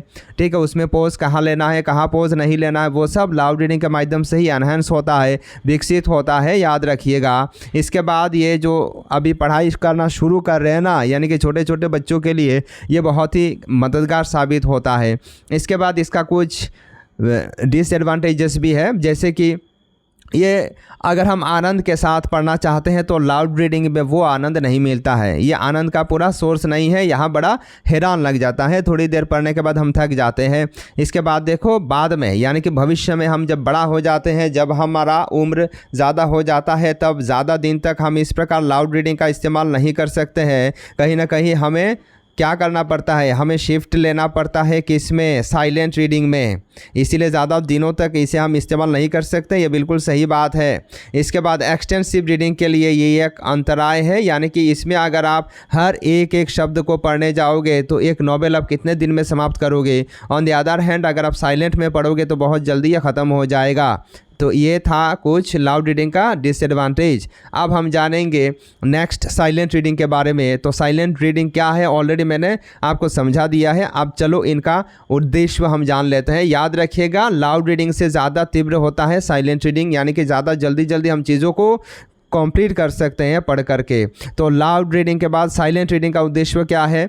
तो साइलेंट रीडिंग का उद्देश्य है कि इसमें फ्लुएंसी और ईज़ के साथ हम पढ़ सकते हैं, ज़्यादा पढ़ाई कम समय में हम पढ़ सकते हैं, जल्दी जल्दी पढ़ सकते हैं। इसके साथ साथ साइलेंट रीडिंग क्या करता है ना, वोकेबुलरी को एनहेंस करता है, शब्द भंडार को और विकसित करता है। इसके साथ साथ देखो यहाँ हम अंडरस्टैंडिंग के साथ पढ़ सकते हैं, वहाँ लाउड रीडिंग में अंडरस्टैंडिंग के साथ पढ़ना संभव नहीं है। ठीक है, इसके बाद देखो इंटरेस्ट को अगर जगाना है तो हमें साइलेंट रीडिंग का सहारा लेना पड़ेगा। इसके बाद देखो लाउड रीडिंग आप जब करते हैं तो दूसरों को आप डिस्टर्ब करते हो कहीं ना कहीं, लेकिन आप जब साइलेंट रीडिंग का सहायता लेकर के पढ़ाई करते हो ना, तब आप दूसरों को डिस्टर्ब नहीं करते हो, दूसरों के लिए बाधा आप क्रिएट नहीं करते हो, उत्पन्न नहीं करते हो। इसके बाद देखो अगर आपको कोई इन्फॉर्मेशन, कुछ भी नॉवेल हो, कोई भी उपन्यास हो, कोई भी ग्रंथ हो पढ़ना है तो आप साइलेंट रीडिंग में पढ़ोगे तो ये बहुत ही आनंद देगा। लेकिन लाउड रीडिंग आप आनंद के साथ नहीं कर सकते हो, बड़ा थक जाओगे कुछ समय करने के बाद। तो ये था कुछ ऑब्जेक्टिव्स साइलेंट रीडिंग का। अब आगे हम जानेंगे साइलेंट रीडिंग का एडवांटेजेस। साइलेंट रीडिंग का सबसे पहला और महत्वपूर्ण एडवांटेज है कि ये समय और शक्ति को बचाता है। इसके साथ साथ साइलेंट रीडिंग सोचने का, समझने का और इमेजिन करने का क्षमता प्रोवाइड करता है। कोई भी चीज़ों के बारे में हम बहुत गंभीरता से सोच सकते हैं, फील कर सकते हैं और उसको परिकल्पना कर सकते हैं, इमेजिन कर सकते हैं। इसके साथ साथ देखो मास्टरी अगर कोई भी स्किल में, वोकेबुलरी में हासिल करना है तो हमें साइलेंट रीडिंग का सहायता लेना पड़ता है। इसके बाद देखो अलग अलग जो स्किल्स है उनको, जैसे कि उच्चारण कैसे करना है, शब्दार्थ कैसे सीखना है, किस शब्द का क्या अर्थ है, वाक्य का किस प्रकार स्ट्रक्चर है, गठन क्या है और वोकेबुलरी, सबको हम साइलेंट रीडिंग के माध्यम से बहुत शानदार तरीके से कम समय में सीख सकते हैं। इसके बाद इसका जो डिसएडवांटेज है, देखो ये शुरुआती जो श्रोता है, शुरुआती जो शिक्षार्थी है उनके लिए नहीं है, ये साइलेंट रीडिंग नहीं कर पाएंगे। इसके बाद देखो साइलेंट रीडिंग में हम मुंह से कुछ बोलते नहीं हैं, इसीलिए इसका जो प्रोनाउंसिएशन है ये सही नहीं होता है, हम गलत प्रोनाउंसिएशन भी करके हम पढ़ाई कर लेते हैं, तो ये एक इसका अवगुण है। ठीक है, और मूवमेंट ऑफ लिप्स, यहाँ होठों को हम हिलाते नहीं हैं, चुपचाप रहते हैं, इसीलिए हमारा स्पीड भले ही अच्छा हो लेकिन उच्चारण क्या है, सही नहीं हो पाता है इस प्रक्रिया में। चलो आगे बढ़ते हैं। Next important point, and this is intensive reading. अब हम जानेंगे इंटेंसिव रीडिंग क्या है। हालांकि इंटेंसिव रीडिंग के बारे में मैंने पहले ऑलरेडी बता दिया है, तो चलो फिर भी हम थोड़ा संक्षेप में जान लेते हैं। It means reading the text in parts for details. हम क्या करेंगे, इंटेंसिव रीडिंग में जो टेक्स्ट है उसका पार्ट्स को हम पढ़ेंगे डिटेल्स के लिए। जैसे कि it is A detail study of the text. एक टेक्स्ट को हम क्या करेंगे, पूरा डिटेल में पढ़ेंगे, ठीक है, पार्ट पार्ट करके पढ़ेंगे लेकिन सब पढ़ेंगे। Learners master at the productive level all the new vocabulary and grammatical items they come across। तो क्या होता है यहाँ, लर्नर यानी शिक्षार्थी क्या कर सकता है, ग्रामेटिकल आइटम्स को सीख सकता है। तो इसका उद्देश्य क्या है, चलो हम जान लेते हैं। तो ये ना इंटेंसिव रीडिंग का, पठन का, पढ़ाई करने का जो मज़ा है, जो रुचि है, जो दिलचस्पी है, इसे विकसित करने के लिए बहुत ही मददगार साबित हो सकती है। इसके बाद एक्टिव वोकेबुलरी यानी कि डे टू लाइफ में हम जो यूज़ करते हैं ना शब्द, उनको एक्टिव वोकेबुलरी कहा जाता है। जिन शब्दों को हम बहुत रेगुलरली यूज़ नहीं करते हैं उनको पैसिव वोकेबुलरी कहा जाता है। तो एक्टिव वोकेबुलरी इंक्रीज़ होता है इंटेंसिव रीडिंग से। इसके बाद देखो, हम अपना ज्ञान को बढ़ा सकते हैं, वृद्धि कर सकते हैं, और अपना इंग्लिश भाषा या फिर कोई भी भाषा में हम पढ़ाई कर रहे हैं तो उस भाषा में अपना कमांड को और बढ़ा सकते हैं, बेहतर बना सकते हैं। इसके साथ साथ देखो, हर एक डिटेल को यहाँ हम पढ़ते हैं लेकिन जल्दी पढ़ते हैं, हर एक डिटेल को यहाँ हम पढ़ते हैं, ठीक है, क्योंकि इसका मतलब क्या है, डिटेल स्टडी है। एक्सटेंसिव का भी मतलब है डिटेल स्टडी, इंटेंसिव का भी मतलब है डिटेल स्टडी, ठीक है। तो एक्सटेंसिव इंटेंसिव में क्या अंतर है आपको बहुत बारीकी से मालूम पड़ जाएगा, आपको ध्यान से देखना होगा वीडियो। चलो आगे बढ़ते हैं। नेक्स्ट हम जानेंगे एडवांटेज क्या है इंटेंसिव रीडिंग का। इंटेंसिव रीडिंग का एडवांटेज है कि यहाँ हम जो नए नए शब्द हैं उनका मीनिंग समझ पाते हैं। इसके बाद देखो, मॉडल रीडिंग करना बहुत आसान हो जाता है, यानी कि कुछ एक सेंटेंस यहाँ लिख करके टीचर क्या करते हैं, पढ़ाते हैं। मान लो एक चैप्टर है, उस चैप्टर को टीचर पढ़ रहे हैं पहले, और बच्चे क्या कर रहे हैं, उसको देख देख करके अपना किताब से पढ़ रही है। कुछ भी इस प्रकार का मॉडल रीडिंग को एनहेंस किया जा सकता है, और बच्चों का जो है लिसनिंग, इसके साथ साथ स्पीकिंग, इसके साथ साथ प्रोनाउंसिएशन सब सही होता है। इसके बाद देखो, ग्रामर सीखने के लिए ये इंटेंसिव रीडिंग बहुत बेहतरीन एक पद्धति है। इसके साथ साथ एक्सप्रेशन, हम किस प्रकार एक्सप्रेस करेंगे, इसको भी हम इस पद्धति से सीख सकते हैं। इसका कुछ अवगुण हम देख लेते हैं, डिसएडवांटेजेस, जैसे कि ये बहुत ही अनइंटरेस्टिंग है, बोरिंग है, और बहुत ज़्यादा हमें डिटेल में पढ़ना है ना, क्योंकि मैंने बताया था डिटेल में पढ़ना है। आप जल्दी पढ़ो लेकिन फिर भी ये डिटेल में आप पढ़ रहे हो तो समय तो लगेगा। इसके बाद में देखो, ये आनंद नहीं देता है, ठीक है, ये समय लग जाता है, इसीलिए आनंद नहीं देता है, बोरिंग दे देता है हमें कई बार। इसके बाद देखो, ये भाषा पर ज़्यादा ध्यान देता है, किस शब्द का क्या मीनिंग है, किसका क्या नहीं, वो सब हमें पकड़ करके चलना है, सबको हमें समझना होता है, ठीक है। ये इंटेंसिव रीडिंग कहलाता है। अब हम जानेंगे एक्सटेंसिव रीडिंग के बारे में। एक्सटेंसिव रीडिंग मैंने थोड़ा उल्टा बोल दिया था स्टार्टिंग में। एक्सटेंसिव रीडिंग क्या है, इंटेंसिव से थोड़ा जल्दी होता है, मेन पॉइंट्स को सिर्फ पढ़ा जाता है, ठीक है। I am extremely sorry for this. तो एक्सटेंसिव रीडिंग में क्या होता है, देखो, मेन पॉइंट्स को पढ़ा जाता है। इंटेंसिव में हर एक एक शब्द, एक एक लाइन को, एक एक जो फ्रेज है उनको बहुत ध्यान से पढ़ा जाता है। इंटेंसिव में नहीं, मेन पॉइंट्स को पढ़ा, एक्सटेंसिव में मेन पॉइंट्स को पढ़ा जाता है। मैंने थोड़ा एक्सटेंसिव इंटेंसिव में वहाँ थोड़ा मिसमैच हुआ है। इसके बाद देखो, ये जो एक्सटेंसिव रीडिंग है ना, ये एक टेक्स्ट बुक का नॉन डिटेल स्टडी है, ठीक है। इसके बाद देखो, ये बहुत ही ज़रूरी होता है, जो ट्रेंड लर्नर है वही इसको यूज़ कर सकते हैं एक्सटेंसिव रीडिंग को, ठीक है। इसके बाद देखो, ये डे टू डे लाइफ जैसे कि न्यूज़पेपर, आर्टिकल, इनके साथ ये एक्सटेंसिव रीडिंग जुड़ा हुआ है, क्योंकि एक न्यूज़पेपर को क्या आप एकदम एक इंटेंसिव रीडिंग जैसा लाइन बाय लाइन पढ़ते हो क्या, शब्द बाय शब्द, एक एक शब्द को आप बारीकी से समझते हो क्या, नहीं समझते हो ना। तो न्यूज़पेपर, आर्टिकल, मैगज़ीन, इन सब पढ़ने के लिए हम इस्तेमाल करते हैं, और इस पद्धति का नाम है एक्सटेंसिव रीडिंग। आगे स्कीमिंग, स्कैनिंग, सबके बारे में हम जानेंगे। तो ऑब्जेक्टिव क्या है, देखो, ऑब्जेक्टिव है कि रीडिंग के बारे में इंटरेस्ट जगाना, रुचि जगाना और आनंद पाना, ये इसका उद्देश्य है। इसके साथ साथ पैसिव वोकेबुलरी, यानी कि जिन शब्दों को हम डे टू डे लाइफ में यूज़ नहीं करते, इस्तेमाल नहीं करते, उन शब्दावली का भी विकास होता है इसकी मदद से, एक्सटेंसिव रीडिंग की मदद से। इसके साथ साथ मेंटल होराइजन को हम क्या कर सकते हैं, और वाइड कर सकते हैं। अपना जो दिमागी स्तर है, सोचने का शब्द भांडार, इन सब को और ज़्यादा विस्तृत हम कर सकते हैं, विकसित कर सकते हैं, ठीक है। चलो आगे हम जानेंगे इसका कुछ मेरिट्स और डिमेरिट्स के बारे में। तो एक्सटेंसिव रीडिंग का मेरिट है कि ये साइलेंट रीडिंग और इंडिविजुअल रीडिंग को बढ़ावा देता है। इसके साथ साथ ये एसिमिलेशन ऑफ आइडियाज़, यानी कि हमारे दिमाग में अलग अलग आइडियाज़ को, धारणाओं को हम धारण कर सकते हैं, हम समझ सकते हैं। इसके साथ साथ देखो, ये इंग्लिश में हम जब पढ़ते हैं तो इंग्लिश का जो कमांड है ये बहुत ही हमें बढ़ाता है। आगे हम इसका डिसएडवांटेज जानेंगे कि यहाँ देखो नए नए जो शब्द हैं इनका कोई एक्सप्लेनेशन नहीं होता है, तो बहुत सारा शब्द हमें समझने को नहीं मिलता है। इसके साथ साथ देखो लर्निंग यहाँ ग्रामर का नहीं होता है, व्याकरण पर यहाँ फोकस नहीं किया जाता है, इसीलिए ग्रामर व्याकरण का हमें शिक्षा नहीं प्राप्त होता है। यहाँ मॉडल रीडिंग का कोई प्रावधान नहीं है, यहाँ जो भी कर रहा है ना वो जो रीडर है वो खुद ही कर रहा है। यहाँ मॉडल रीडिंग का यूज़ नहीं किया जाता क्योंकि यहाँ पढ़ा ही नहीं जाता, ओनली मेन इंपॉर्टेंट पॉइंट्स को ही पढ़ा जाता है, याद रखिएगा। आगे बढ़ते हैं, नेक्स्ट पॉइंट पे हम जानेंगे रीडिंग स्ट्रेटेजीज़ के बारे में। सबसे पहला वाला स्ट्रेटेजी है प्रीव्यूइंग, यानी कि जो हम पढ़ रहे हैं ना, जो टाइटल पढ़ रहे हैं, जो भी कहानी हम पढ़ने जा रहे हैं उसका टाइटल हम पढ़ेंगे, बाद में उसका सब टाइटल्स पढ़ेंगे, हेडिंग पढ़ेंगे, कोई फोटोग्राफ्स है तो उनको पढ़ेंगे, पढ़ करके हम जानेंगे कंटेंट में क्या है, तो ये प्रीव्यूइंग है। इसके बाद है प्रेडिक्टिंग, यानी कि using knowledge about the author to make predictions about writing style, vocabulary and content, यानी कि मान लो कि सलमान रुश्दी का कोई हम स्टोरी पढ़ने जा रहे हैं, या मिडसमर नाइट्स ड्रीम या फिर ऐसा कुछ है उनका, तो वो हम अगर पढ़ने जाते हैं तो क्या होता है, उसमें हम नाम से ही पता लगा लेते हैं वो इनका तो ये होगा, ठीक है, तो ये है प्रेडिक्टिंग। इसके बाद देखो प्रायर नॉलेज को हम यूज़ करके क्या करते हैं, ये जो राइटर है उनके बारे में हम बताते हैं, सब्जेक्ट मैटर के बारे में आइडिया लगाते हैं, ठीक है।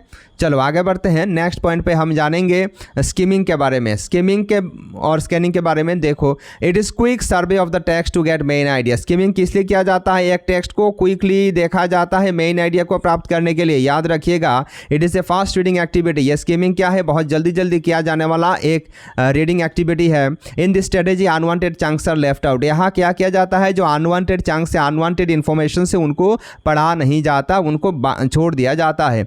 अब आगे हम जानेंगे स्कैनिंग के बारे में। स्कैनिंग क्या है, it means examining everything closely and minutely. तो स्कैनिंग में क्या जाता है, सब कुछ बहुत ही बारीकी से, बहुत ही नज़दीकी से देखा जाता है, परीक्षा किया जाता है, निरीक्षण किया जाता है, और माइन्यूटली बहुत ही ठंडे दिमाग से किया जाता है। ताकि स्कैनिंग किस लिए किया जाता है, डिटेल इन्फॉर्मेशन प्राप्त करने के लिए किया जाता है, ठीक है, और स्किमिंग सिर्फ ऊपर ऊपर किया जाता है, ठीक है, याद रखिएगा। चलो आगे बढ़ते हैं, नेक्स्ट है सिंथेसाइजिंग। सिंथेसाइजिंग का मतलब क्या है, it means putting together information to highlight important points and drawing conclusion at your own. तो इसे हम क्या यूज़ करते हैं, एक चैप्टर को हमने पढ़ लिया, बहुत बारीकी से हमने पढ़ा है, और इसके बाद कुछ हाईलाइट हम उसमें से पॉइंट आउट करते हैं, और इसके बारे में हम अपना जो राय है, अपना जो थॉट है उसको शेयर करते हैं, कंक्लूजन करते हैं। पैराफ्रेजिंग का मतलब क्या है, देखो it means stopping at the end of a section to check comprehension.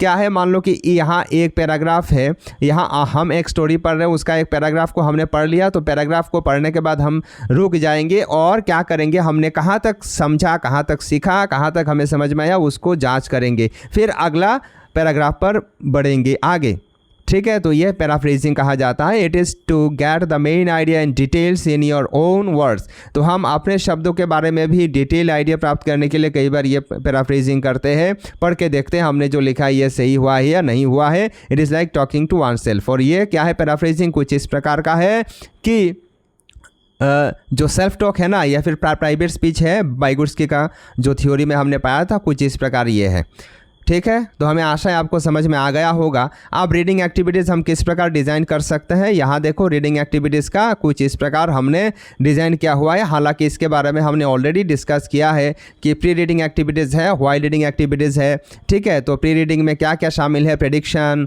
Previewing, ये सब शामिल है। इसके साथ साथ देखो व्हाइल रीडिंग में हम जब पढ़ाते वक्त जो यूज़ करते हैं, स्कैनिंग का यूज़ करते हैं, रीडिंग प्लेजर के लिए इंटेंसिव रीडिंग का यूज़ करते हैं, ताकि हर एक हम चंक्स को, ग्रामेटिकल रूल्स को आसानी से पढ़ सके, ठीक है।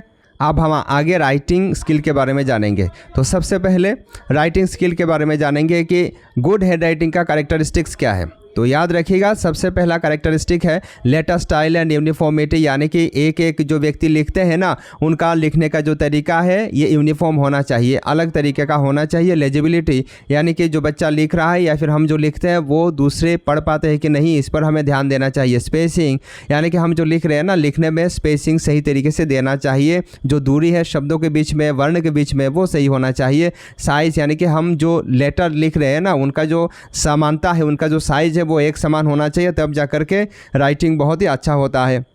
सिंप्लिसिटी, हम जो भी लिखेंगे उसे सिंपल वे में समझाने का प्रयास करेंगे, ज़्यादा जटिल करके घुमा फिरा करके चीज़ों को नहीं लिखेंगे। ये राइटिंग स्किल का कैरेक्टरिस्टिक्स है। अब आगे हम और जान लेते हैं कि राइटिंग स्किल को अगर हमें इम्प्रूव करना है तो किस प्रकार हम बच्चों को तैयारी करेंगे। सबसे पहला फ्री हैंड ड्राइंग, यानी कि बच्चों को हम देंगे कि वो अपना मर्जी से कुछ ड्रॉ करेंगे। कंट्रोल ड्राइंग, हम बच्चों को इंस्ट्रक्ट करेंगे कि आपको ये ड्रॉ करना है। इसके बाद देखो एक्वेंटेंस विथ रिटन फॉर्म, हम क्या करेंगे, बच्चे जो लिख रहे हैं वो क्या लिख रहे हैं उसके साथ हम उनको परिचित करवाएंगे। आगे हम इनके बारे में डिटेल में जानेंगे। तो देखो techniques of teaching writing, writing को किस प्रकार हम सिखा सकते हैं, पढ़ा सकते हैं। जैसे कि बाय ओवर राइटिंग, हमने मान लो ये ABCD हमने लिख करके दिया बच्चों को और बच्चों को बोला कि आपको ऊपर ऊपर इनका लिखना है, तो ये है ओवर राइटिंग का पद्धति। इसके बाद है with the help of board, हम बोर्ड में लिखेंगे और बच्चों को बोलेंगे आप अपना कॉपी में अपना स्लेट में लिख करके दिखाओ। इसके बाद देखो कॉपिंग ए लाइन सेंटेंस, यानी कि हम एक सेंटेंस बोलेंगे कि honesty is the best policy, बच्चों को बोलेंगे आप भी लिखो, ये एक पद्धति होता है। इसके बाद हमने मोबाइल फ़ोन के बारे में एक पैराग्राफ लिखा, बच्चों को बोला आप इसको लिखो और फिर हमें लिख करके दिखाओ। तो ये होता है राइटिंग स्किल को पढ़ाने का तरीका, सिखाने का तरीका। ठीक है। टीचिंग राइटिंग ड्रिल, तो राइटिंग ड्रिल किस प्रकार हम सिखा सकते हैं। ट्रेनिंग इन पेनमैनशिप, तो पेन को किस प्रकार ये पकड़ेंगे, किस प्रकार पकड़ करके लिखेंगे, हम हाथ पकड़ पकड़ के बच्चों को सिखाएंगे। तो ट्रेनिंग इन पेनमैनशिप का मतलब यही है कि आप जो भी अक्षर सिखा रहे हो ना, इंग्लिश का हो, बंगाली का हो, हिंदी का हो, बच्चों का हाथ पकड़ करके कैसे वो पेन पकड़ेंगे या फिर पेंसिल पकड़ेंगे और किस प्रकार ये बढ़िया तरीके से लिखेंगे। तो पहले आपको क्या करना चाहिए, फ्री हैंड ड्राइंग के मदद से उनका जो मस्कुलर जो कनेक्टिविटी है वो लगाना चाहिए। बाद में हम गोल गोल अक्षर को एक साथ करके सिखाएंगे, लंबा लंबा अक्षर एक साथ करके सिखाएंगे।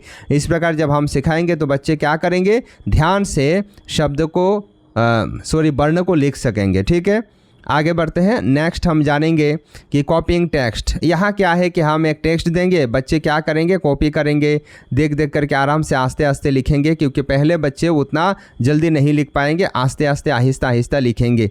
ठीक है, तो इस प्रकार हम कॉपिंग टेक्स्ट की मदद से बच्चों को लिखने का तरीका सिखा सकते हैं। आगे हम जानेंगे ट्रांसक्राइबिंग। ये ट्रांसक्राइबिंग का मतलब क्या है, रिकॉर्डिंग ए थॉट, स्पीच और डाटा इन रिटन फॉर्म। हम बच्चों को बोलेंगे कि आपका मन में जो चिंता आया है, जो सोच, जो भावना है, उसको आप लिख करके रखो। एक वाक्य को आपको लिख करके रखना है। ठीक है, इसके साथ साथ हम डिक्टेट करेंगे और बच्चे सुन सुन करके लिखेंगे। तो कुछ इस प्रकार हम क्या कर सकते हैं, बच्चों को लिखने का पद्धति सिखा सकते हैं, लिखना सिखा सकते हैं। आगे हम जानेंगे कंपोजिशन। ये वाला है सबसे हाईएस्ट वाला पर्याय। यहाँ क्या होता है, बच्चे जब पूरा बड़े हो गए हैं, लिखना सीख गए हैं, तब बच्चे अपना थॉट, अपना आइडियाज़, अपना फीलिंग्स, अपना ऑब्जर्वेशन, अपना जो अनुभव, इनको लिख रहे हैं जो रिटन फॉर्म में। जैसे कि कोई ऐसे लिख रहा है, कोई स्टोरी लिख रहा है, कोई लेटर लिख रहा है, कोई पोम लिख रहा है, ये सब क्या है, कंपोजिशन में आता है। ठीक है, तो कंपोजिशन क्या करता है, जो कम्युनिकेशन स्किल है राइटिंग का, उसे एनहेंस करता है। राइटिंग कम्युनिकेशन स्किल, यहाँ स्पीकिंग नहीं, याद रखिएगा।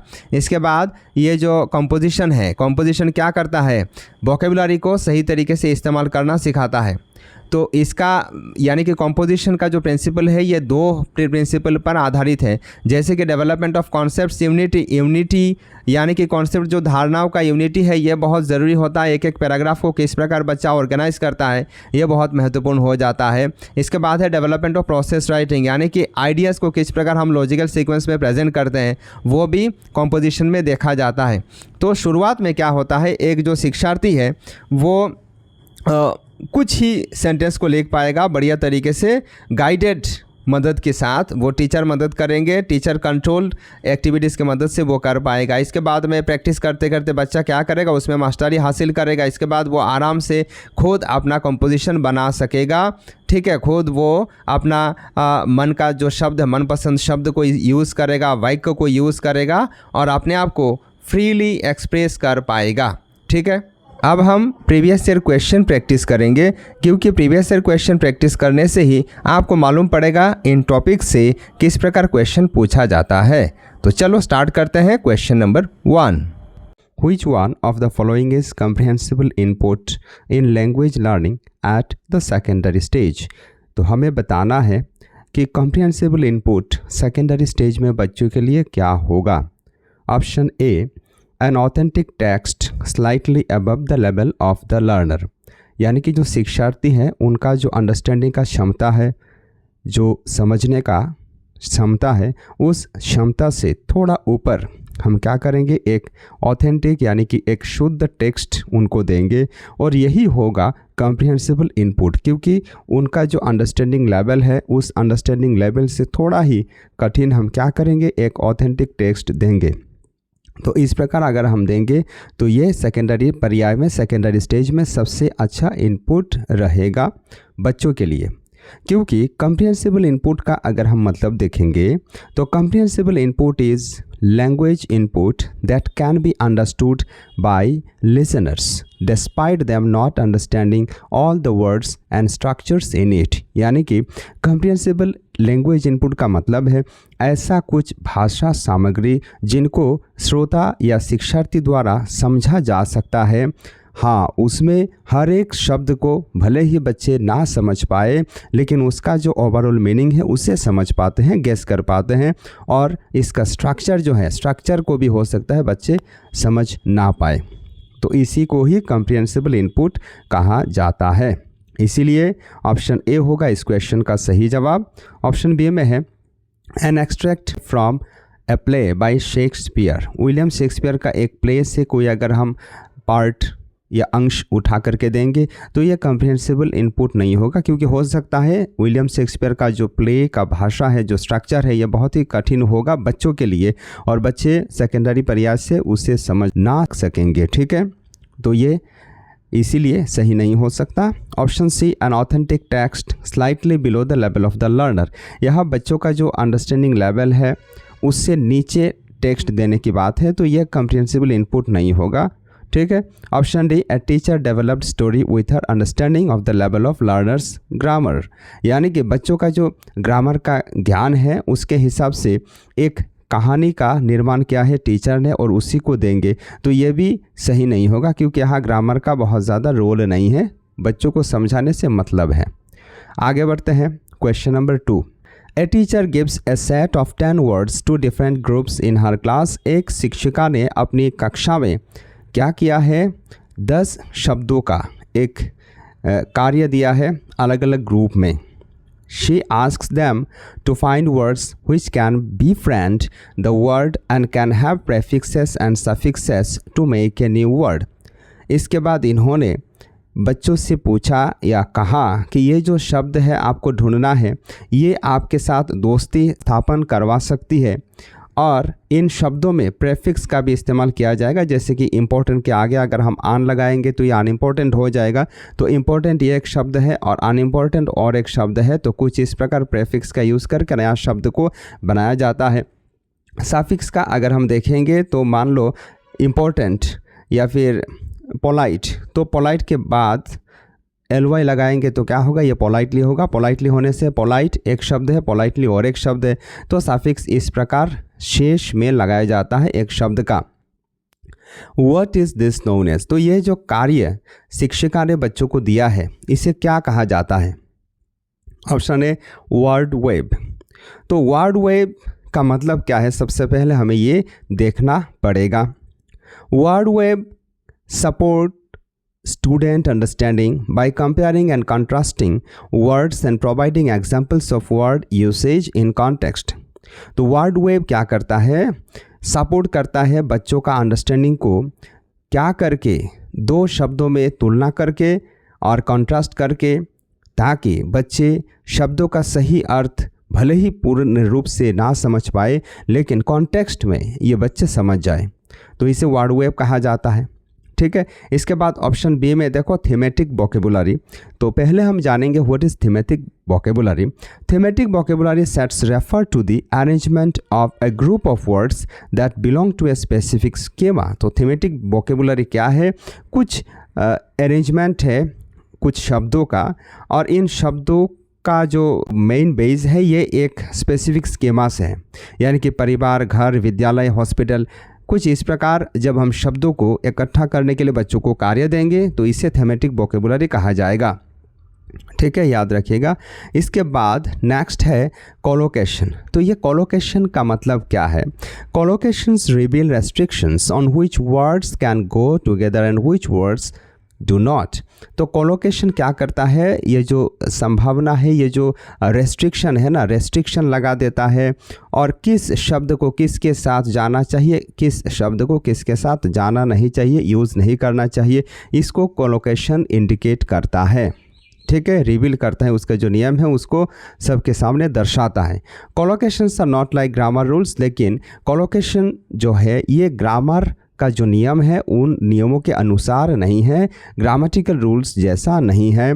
They depend on probability rather than being absolute and fixed. और कोलोकेशंस प्रोबेबिलिटी पर आधारित है, ये एब्सोल्यूट रूल्स पर या फिर नियमों पर लागू नहीं होते हैं। They are examples of how languages normally और टिपिकली पुट वर्ड्स टुगेदर। और कोलोकेशंस क्या है, उदाहरण है कि किस प्रकार भाषा में शब्दों को एक साथ रखा जाता है इसका। इसके बाद ऑप्शन डी में है, देखो वर्ड चंक्स। तो वर्ड चंक्स का मतलब क्या है, chunks are groups of words. ये चंक है, इसका मतलब है यहाँ एक शब्द नहीं होगा, याद रखिएगा, यहाँ कई सारे शब्दों का एक दल है, ग्रुप है। That can be found together in language, जिन शब्दों को एक भाषा में एक साथ पाया जा सकता है। ठीक है, they can be words that always go together, ये कुछ ऐसा शब्द है जो हमेशा एक साथ जा सकते हैं। They can be words that fixed collocations, या फिर एक फिक्स्ड कोलोकेशन के साथ ये जा सकते हैं। और that commonly do such as certain grammatical structures that follow rules, क्योंकि ये कुछ इस प्रकार है जैसे कुछ ग्रामेटिकल रूल्स है जो एक फिक्स्ड रूल के तहत चलते हैं, और कई कोलोकेशन कुछ फिक्स रूल्स के साथ भी चलते हैं, लेकिन ये ज़्यादातर फिक्स नहीं होते हैं। ठीक है, कुछ फिक्स्ड होते हैं जो हमेशा एक साथ रहता है, जो फिक्स नहीं है वो वेरिएबल भी होता है। तो ये वर्ड चंक्स है, इसीलिए इस क्वेश्चन का सही जवाब हो जाएगा कोलोकेशन। ठीक है, हमने हर एक का डेफिनेशन यहाँ देखा है, तो ये कोलोकेशन का ही मतलब है। यहाँ जो टीचर ये कार्य करवा रही है ना बच्चों से, ये कोलोकेशन कहलाता है। ठीक है, चलो आगे बढ़ते हैं। Question number 3, what is dialect. तो डायलेक्ट को बांग्ला में उपभाषा कहा जाता है। तो डायलेक्ट क्या है, सबसे पहले हम इंग्लिश में इसे समझ लेते हैं। A dialect is a speech characteristic of a region और ए सोशल ग्रुप। तो डायलेक्ट क्या है, एक पर्टिकुलर एरिया का एक पर्टिकुलर भाषा को कहने का तरीका है। स्पीच यानी कि एक भाषा को कैसे लोग बोलते हैं, जैसे कि अगर हम बांग्ला भाषा को देखेंगे तो नोआखाली का जो लोग हैं ये कुछ अलग स्टाइल से बांग्ला भाषा बोलते हैं, तो ये बांग्ला का उपभाषा हो गया है। सिलेट का जो लोग हैं ये कुछ अलग स्टाइल से बांग्ला भाषा बोलते हैं, तो ये बांग्ला का उपभाषा हो जाएगा। तो उपभाषा क्या है, ऑप्शन ए हम देख लेंगे, speech characteristics of a region और a social group. Yes, this is the right answer, क्योंकि डायलेक्ट का मतलब ही है ये स्पीच यानी कि बोलने का जो तरीका है एक पर्टिकुलर एरिया का या फिर एक सामाजिक ग्रुप का बोलने का तरीका, बोलचाल को ही डायलेक्ट कहा जाता है। और ऑप्शन बी में है language used by people of a particular region in writing. देखो राइटिंग वाला जो लैंग्वेज है उसे डायलेक्ट नहीं कहा जाता है, ये मुंह से बोला जाता है, ये स्पोकन फॉर्म है। Option C speech characteristic of people belonging to particular job, जो जॉब होल्डर्स ये किस भाषा में बात करते हैं उसे डायलेक्ट नहीं कहा जाता। इसके बाद option D language used by people in power, जो क्षमता में है जैसे कि ये राजनेता लोग, और ये जिस भाषा को यूज़ करते हैं उसे डायलेक्ट कहा जाता है। क्या ये सही है? सही नहीं है। ठीक है, तो हमें आशा है आपको समझ में आ गया होगा। Question number 4, what is translanguaging. अब हम जानेंगे सबसे पहले कि ये ट्रांस लैंग्वेजिंग का मतलब क्या है। बहुत ध्यान से आपको समझना है कि translanguaging is using many languages while speaking in teaching learning in classroom. तो हम क्या करते हैं, एक कक्ष में बच्चों को पढ़ाते वक्त जब अलग अलग भाषाओं का प्रयोग करते हैं तो उसे ट्रांस लैंग्वेजिंग कहते हैं। जैसे कि आप अगर ये बॉलीवुड वाले जो हीरो है ना, सो कॉल्ड हीरो स्टार्स हैं, सितारे हैं, इनका अगर आप बात सुनोगे तो ये इंग्लिश बोलते हैं, यानी कि 2 शब्द हिंदी का बोलेंगे तो 4 उसमें इंग्लिश का घुसेड़ेंगे। तो कुछ इस प्रकार जब हम बात करेंगे बच्चों को समझाने के लिए, ठीक है, वो तो शो ऑफ करते हैं दिखाने के लिए, पर हम कक्षा में क्या करेंगे, बच्चे समझ पाए कुछ इस हिसाब से शब्दों का चयन करेंगे। बच्चे जिन भाषाओं को समझ पाते हैं उन्हीं भाषाओं में शब्द चयन करके बोलेंगे ताकि बच्चे समझ पाए। एक से ज़्यादा भाषा का हम इस्तेमाल करेंगे और इसे ही ट्रांस लैंग्वेजिंग कहा जाता है।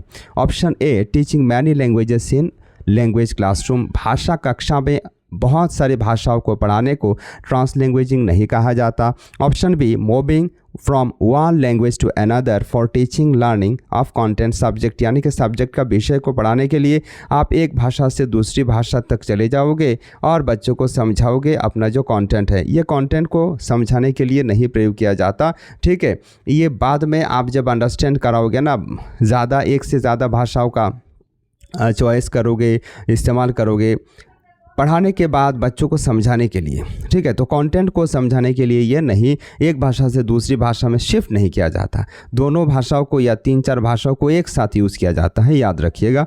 Option C, using many languages while speaking and in teaching learning in classroom, यही सही जवाब है, क्योंकि यहाँ एक से ज़्यादा भाषाओं का एक ही साथ प्रयोग किया जाता है ताकि बच्चे बढ़िया तरीके से समझ जाए। और ऑप्शन डी है, teaching all contents as well as languages in one language, एक भाषा में आप सब जो कंटेंट है, सोशल साइंस है, ज्योग्राफी है, सबको पढ़ाओगे, इंग्लिश है, हिंदी है, सबको पढ़ाओगे एक ही भाषा में। ये गलत बात है, ये सही नहीं है। तो हमें आशा है आपको समझ आ गया होगा। अब हम आगे बढ़ते हैं question number 5। Words which we recognize when hear and read are known as dash। तो कुछ ऐसे शब्द जिनको हम क्या करते हैं, श्रवण के माध्यम से, हियर करने के मदद से हम सीखते हैं, समझते हैं, पहचानते हैं और पढ़ करके समझते हैं, तो इसे क्या कहा जाता है। देखो यहाँ रिसीव करने का बात है, हम रिकॉग्नाइज कर रहे हैं श्रवण करके और पढ़ाई करके, तो इसे क्या कहा जाएगा, रिसेप्टिव वोकेबुलरी कहा जाएगा। इसीलिए इस क्वेश्चन का सही जवाब हो जाएगा ऑप्शन डी। अब चलो एक एक करके हम बाकी ऑप्शंस को भी समझेंगे, ठीक है। प्रोडक्टिव वोकेबुलरी क्या है? प्रोडक्टिव वोकेबुलरी का और एक नाम है, याद रखिएगा, जिसे हम एक्टिव वोकेबुलरी भी कहते हैं। तो एक्टिव वोकेबुलरी का मतलब होता है कुछ ऐसे शब्द जिनको हम डे टू डे लाइफ में प्रयोग करते हैं, यूज़ करते हैं, और इन शब्दों के बारे में अगर कोई पूछता है तो फटाक से हम इनका अर्थ बता सकते हैं, क्योंकि हम इसे इन शब्दों को यूज़ करते हैं, रेगुलर बेसिस पे यूज़ करते हैं, यूटिलाइज़ करते हैं, इस्तेमाल करते हैं, ठीक है। तो कुछ इस प्रकार जो शब्द हैं, शब्दावली है, उनको एक्टिव वोकेबुलरी या फिर प्रोडक्टिव वोकेबुलरी कहा जाता है, या फिर इसका और एक नाम है वर्किंग वोकेबुलरी। तो वर्किंग वोकेबुलरी का मतलब आपको समझ आ गया होगा। इसके बाद ऑप्शन बी में देखो, वर्ड्स इन कॉन्टेक्स्ट, यानी कि कुछ शब्दों को हम इनका जो एग्जैक्ट मीनिंग है उसे समझ नहीं पाते हैं, लेकिन ये सेंटेंस को या फिर एक पैराग्राफ का मतलब क्या है, इसका ओवरऑल जो अंडरस्टैंडिंग है, ओवरऑल जो मीनिंग है, इसे हम जब अंडरस्टैंड करते हैं तब इसे वर्ड्स इन कॉन्टेक्स्ट कहा जाता है। इसके बाद इंटरनल वोकेबुलरी। तो इंटरनल वोकेबुलरी क्या है, देखो बहुत ध्यान से आपको सुनना है। ये इंटरनल का मतलब क्या है, आंतरिक, यानी कि अंदर हमारे कुछ ऐसा शब्द छुपा हुआ है, हम पहले पढ़े हुए हैं, लेकिन अभी जब पूछा जाएगा तो उसका हम सही तरीके से उसका जवाब नहीं दे पाएंगे, कुछ देर हमें सोचना पड़ेगा, इसके बाद हम इसका जवाब दे सकते हैं। तो ये इंटरनल वोकेबुलरी कहलाता है। तो हमें आशा है आपको सही उत्तर कैसे हुआ समझ आ गया होगा। चलो आगे बढ़ते हैं। Next question number 6। When learners come to school for the first time, they come with their mother tongue। अच्छा, पहली बार जब बच्चे विद्यालय आते हैं तो वो अपने मातृभाषा से ही आते हैं, यानी कि अपना मातृभाषा सीख करके ही आते हैं। How does a teacher in her English or other language class use the mother tongue of learners? तो बच्चों का जो मातृभाषा है, इन मातृभाषाओं को, क्योंकि एक से ज़्यादा मातृभाषा वाले बच्चे हो सकता है हमारे कक्षा में मौजूद हो, ये भारतवर्ष है, ठीक है। तो इनका जो मातृभाषाएं हैं, इनको किस प्रकार एक शिक्षक, एक शिक्षिका कक्ष में यूटिलाइज करेंगी, ये आपको बताना है। Option A, teacher should being with the common language of the class and let learners use their language. तो टीचर यहाँ क्या करेंगे, इस कथन अनुसार, स्टेटमेंट ए के हिसाब से, कि कॉमन लैंग्वेज, जो भाषा इस इलाके में प्रयोग किया जाता है उसी को कक्ष में प्रयोग करेंगी और बच्चों को अपना मातृभाषा यूज़ करने को देंगी। ये सही बात नहीं है, ऐसा करने से चलेगा नहीं। ऑप्शन बी क्या है, teacher should use only English और the other language and should not allow learners to use their mother tongue. ये गलत बात है, हमें बच्चों का मदर टंग यूज़ करते देना चाहिए, नहीं तो बच्चे समझ नहीं पाएंगे। ठीक है, और टीचर यदि सिर्फ इंग्लिश क्लासरूम है तो इंग्लिश में ही बात करेंगी, और बांग्ला क्लासरूम है तो बांग्ला भाषा में ही बात करेंगी, तो ऐसा काम नहीं चलेगा। This is the wrong process. Option C, teacher should freely allow children to use and she may speak in the common language. Yes, this is the right option, क्योंकि टीचर यहाँ बच्चों को फ्रीली बोलने का मौका ज़रूर देंगी, और हो सकता है ये जो कॉमन लैंग्वेज है, जो उस इलाके का भाषा है, रीजनल लैंग्वेज है, उसी भाषा में वो बात करेंगे, लेकिन बच्चों को बाधा नहीं देंगी कि आपको सिर्फ इंग्लिश में बात करना है, आपको सिर्फ हिंदी में बात करना है, बांग्ला में बात करना है, ये नहीं कहा जा सकता। तो इसीलिए इस क्वेश्चन का सही जवाब ऑप्शन सी होगा। ऑप्शन डी क्या बता रहा, teacher should speak the language which to attempts to teach her learners will ultimately learn the target language. यानी कि जो टारगेट लैंग्वेज है टीचर का, जिस लैंग्वेज को सिखाने के लिए टीचर क्लास पर आए हैं, टीचर सिर्फ उसी भाषा में बात करेंगे। तो ये तो डायरेक्ट मेथड है। ठीक है, तो ऐसा हमें नहीं करना चाहिए, बच्चों को हमें मौका देना चाहिए।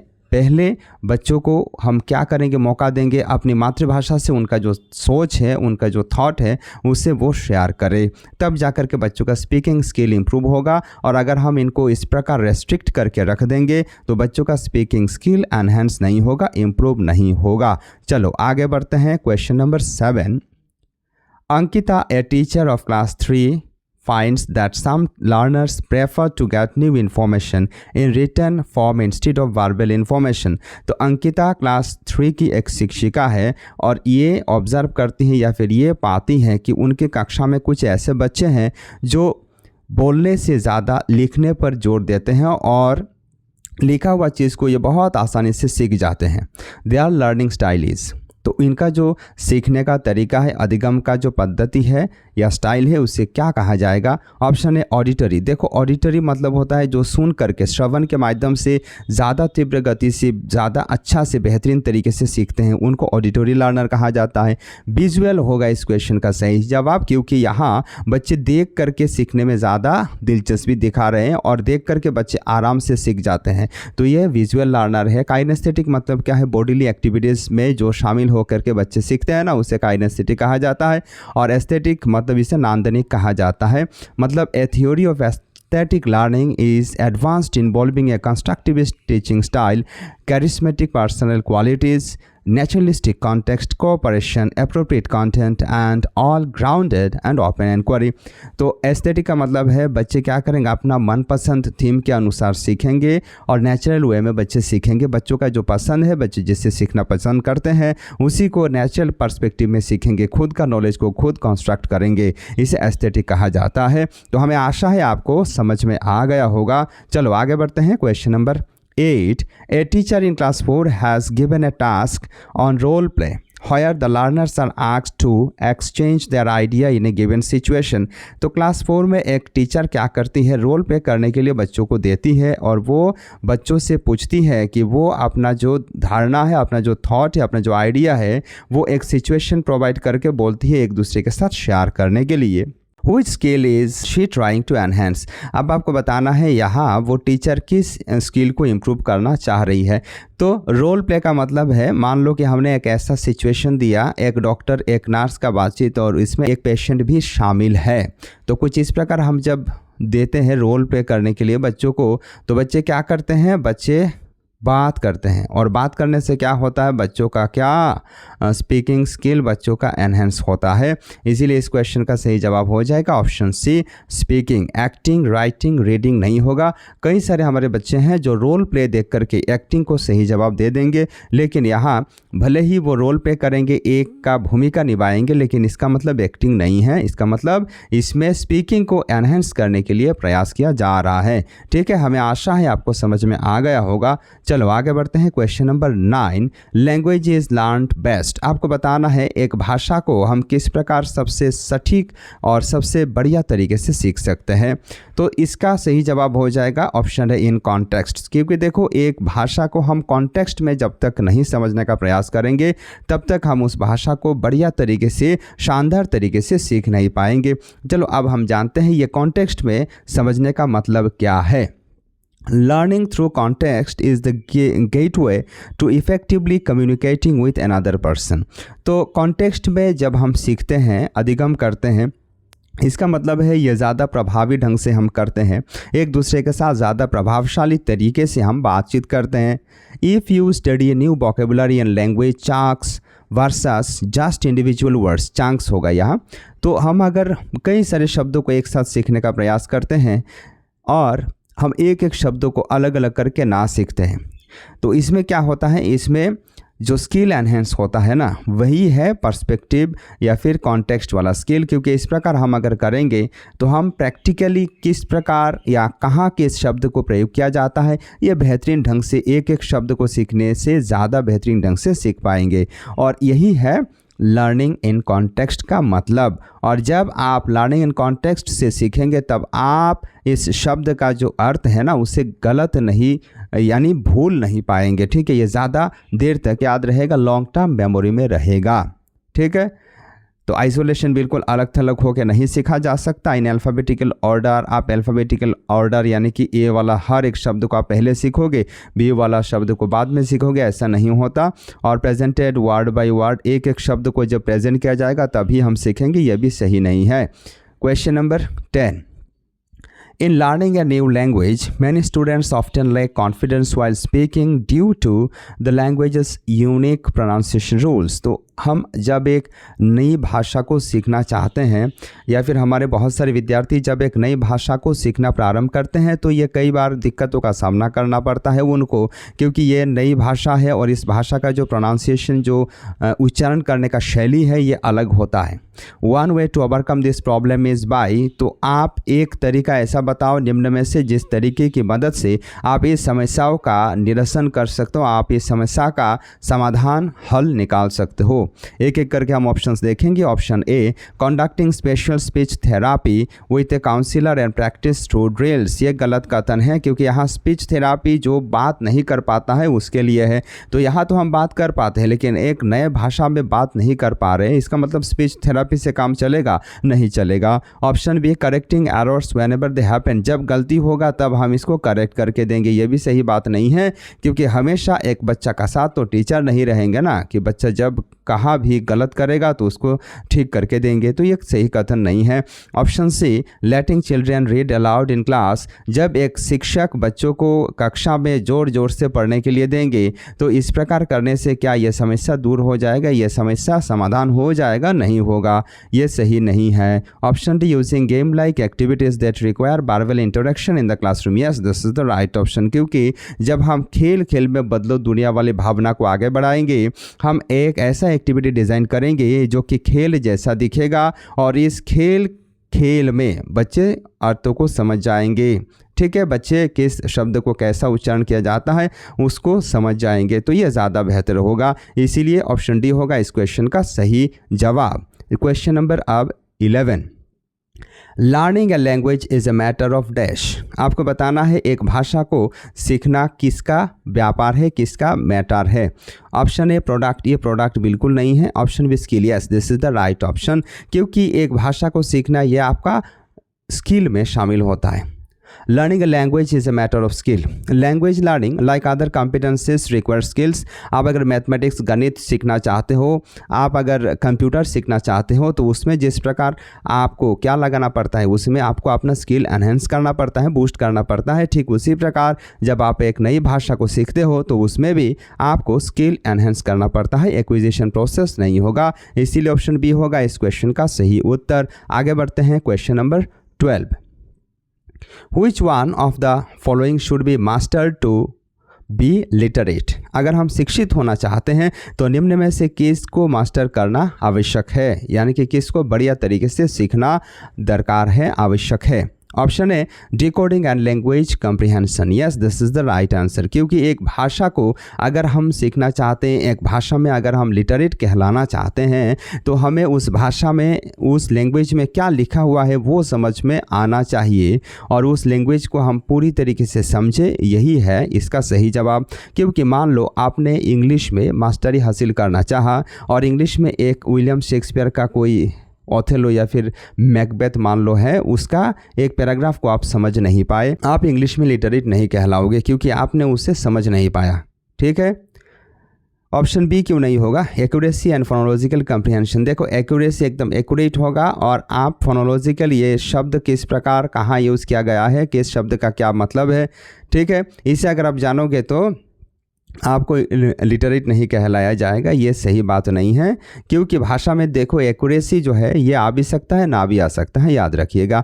ऑप्शन सी है फोनोलॉजिकल अवेयरनेस एंड फ्लुएंसी। आप सिर्फ और सिर्फ फ्लुएंसी में बात करोगे, स्पॉन्टेनियसली बात करोगे तो आप एक भाषा में लिटरेट हो ये नहीं कहा जा सकता। उच्चारण आपका सही है तो इसका मतलब आप शिक्षित हो ये भी नहीं कहा जा सकता। तो ऑप्शन सी भी सही जवाब नहीं होगा। Option D slight vocabulary and pattern recognition.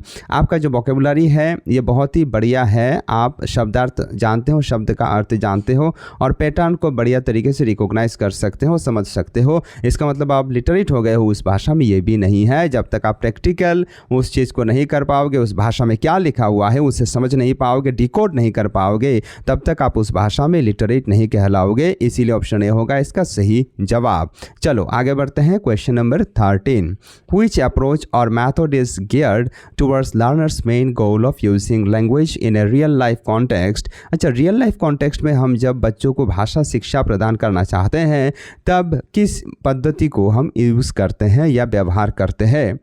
Option A direct method. तो डायरेक्ट मेथड में क्या होता है? देखो डायरेक्ट मेथड, मान लो हम इंग्लिश पढ़ाने के लिए क्लासरूम में गए हैं तो वहाँ जा कर के हम जो भी पढ़ाएंगे, जो भी बच्चों को समझाएंगे वो सारा का सारा चीज़ इंग्लिश में ही समझाएंगे। इंग्लिश टू इंग्लिश यहाँ बातचीत होगा, सब कुछ इंग्लिश में ही होगा, तो इसे डायरेक्ट मेथड कहा जाता है। ऑडियोलिंगुअल मेथड में क्या है? इसे ड्रिल मेथड भी कहा जाता है। टीचर क्या करेंगे? मॉडल सेंटेंस पढ़ेंगे, वर्ड पढ़ेंगे और बच्चों को सुन सुन करके पढ़ना पड़ेगा। बच्चे रिपीट करेंगे, ठीक है, पहले टीचर बोलेंगे बाद में बच्चे रिपीट करेंगे। कुछ इस प्रकार ड्रिल मेथड से ये ऑडियोलिंगुअल मेथड यूज़ किया जाता है, ठीक है।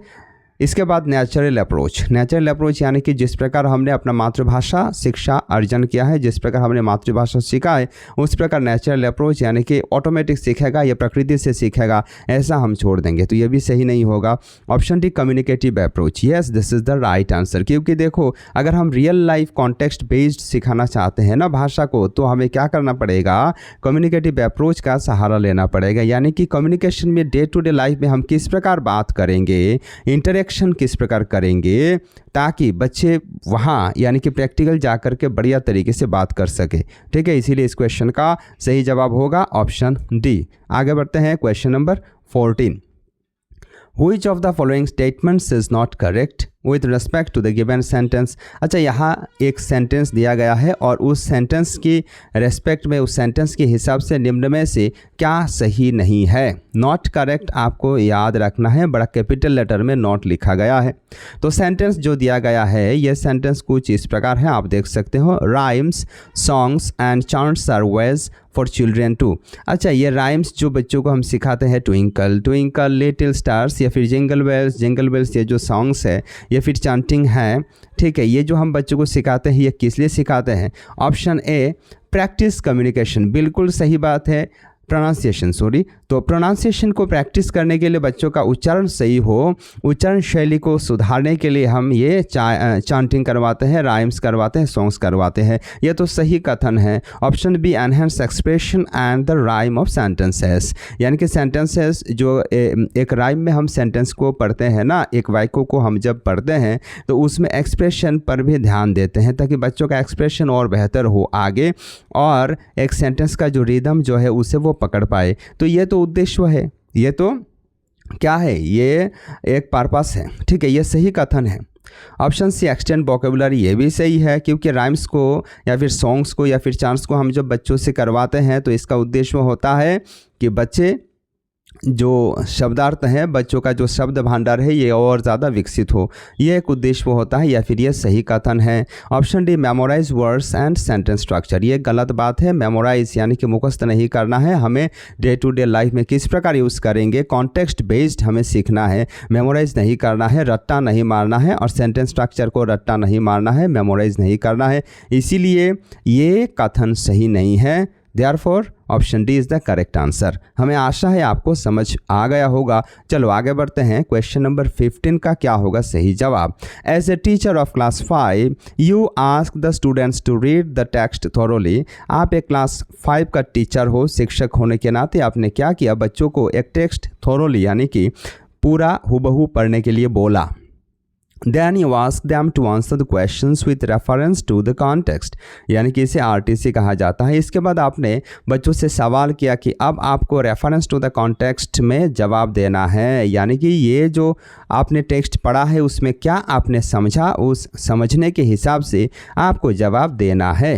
In this process you are encouraging students for, तो इस प्रक्रिया में आप बच्चों को क्या करने के लिए उत्साह वर्धन कर रहे हो, प्रोत्साहन दे रहे हो। ऑप्शन है स्कैनिंग। तो स्कैनिंग कब हम करते हैं, देखो स्कैनिंग एक बहुत ही साइलेंट रीडिंग का तीव्र प्रक्रिया है जिसमें हम सिर्फ और सिर्फ जिस्ट को प्राप्त करना चाहते हैं, जो स्पेसिफिक इन्फॉर्मेशन है उसे प्राप्त करना चाहते हैं। स्किमिंग भी कुछ उसी प्रकार किया जाता है, ठीक है। स्किमिंग में भी सिर्फ और सिर्फ इंपॉर्टेंट लाइन्स जो हेडलाइंस है उनको देखा जाता है और हेडलाइन के माध्यम से समझने का प्रयास किया जाता है, हेडिंग के माध्यम से समझने का प्रयास किया जाता है। ये भी एक तीव्र प्रक्रिया है, ठीक है, जो बहुत कम समय में किया जाता है। ये स्कैनिंग से भी तीव्र है। इसके बाद इंटेंसिव रीडिंग। तो इंटेंसिव रीडिंग होगा इस क्वेश्चन का सही जवाब, क्योंकि इसके पिछले जो हमने वीडियो बनाया है ना, उस वीडियो में जाकर के आप देखिएगा इंटेंसिव रीडिंग के बारे में हमने डिटेल में बात किया है। इंटेंसिव रीडिंग में क्या होता है, एक एक शब्द को ध्यान से पढ़ा जाता है, एक एक शब्द का जो अर्थ है उसे समझने का प्रयास किया जाता है, यानी कि ये detail study of the text है। तो बच्चे जब तक डिटेल्ड स्टडी नहीं करेंगे तब तक रेफरेंस टू द कॉन्टेक्स्ट में कैसे जवाब देंगे, जवाब नहीं दे पाएंगे ना। इसीलिए इस क्वेश्चन का सही जवाब होगा इंटेंसिव रीडिंग। और एक्सटेंसिव रीडिंग भी सामारी पाने के लिए पढ़ा जाता है, हर एक शब्द को नहीं पढ़ा जाता एक्सटेंसिव रीडिंग में, याद रखिएगा। चलो आगे बढ़ते हैं क्वेश्चन नंबर 16। तो इस क्वेश्चन का क्या होगा सही जवाब, हमें अभी फाइंड आउट करना है। You as a teacher appreciate a child for her overall language use. आप एक शिक्षक होने के नाते एक बच्ची को उसकी ओवरऑल भाषा यूज़ करने के तहत आपने प्रोत्साहन दिया। दो some of the words are misspelled by her. यद्यपि उस बच्ची ने कुछ जो शब्द है ना उनको गलत तरीके से स्पेलिंग किया, फिर भी आपने उत्साह दिया। You are here using dash approach in your class. तो आप अपना कक्षा में किस पद्धति को प्रयोग कर रहे हो, आपको ये बताना है। ऑप्शन है कम्युनिकेटिव। तो कम्युनिकेटिव अप्रोच में याद रखिएगा कम्युनिकेशन पर कैसे हम रियल लाइफ में बात करेंगे, कैसे हम रियल लाइफ में कम्युनिकेशन करते वक्त इस्तेमाल करेंगे, इस पर ज़्यादा बल दिया जाता है। तो यहाँ कम्युनिकेशन पर ज़्यादा फोकस किया गया है क्या, नहीं किया गया है। Option B constructivist. तो कंस्ट्रक्टिविस्ट में क्या होता है, सेंटेंस का स्ट्रक्चर पर ज़्यादा बल दिया जाता है और नए शब्दों का गठन करने पर बल दिया जाता है, कंस्ट्रक्ट करने पर बल दिया जाता है। तो ये कंस्ट्रक्टिविस्ट भी नहीं होगा।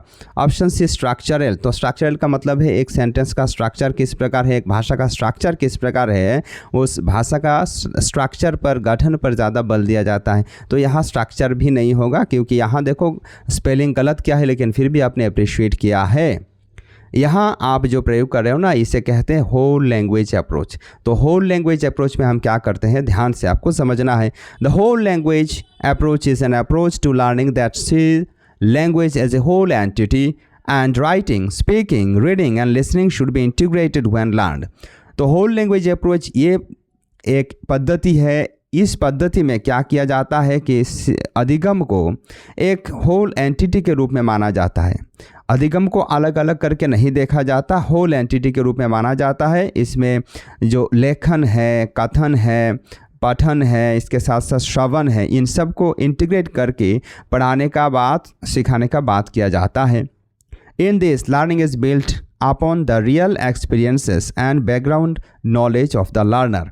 तो ये जो पद्धति है इसमें क्या किया जाता है, जो बच्चों का जो नॉलेज है, बच्चों का नॉलेज को प्रैक्टिकल बनाने का प्रयास किया जाता है। बच्चे किस प्रकार भाषा को प्रयोग करेंगे इस पर ज़्यादा बल दिया जाता है, ठीक है। और सबको एक साथ मिलाकर के LSRW को पढ़ाया जाता है, याद रखिएगा। चलो आगे बढ़ते हैं question number 17। Language skills should be taught.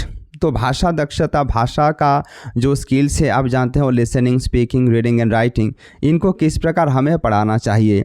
Option A through imitation. Imitation के माध्यम से नहीं पढ़ाना चाहिए। इमिटेशन का मतलब होता है कॉपी करना, नकल करना। ऑप्शन बी इन आइसोलेशन, अलग थलग करके पढ़ाना है, ये भी गलत बात है, आइसोलेशन में नहीं होगा।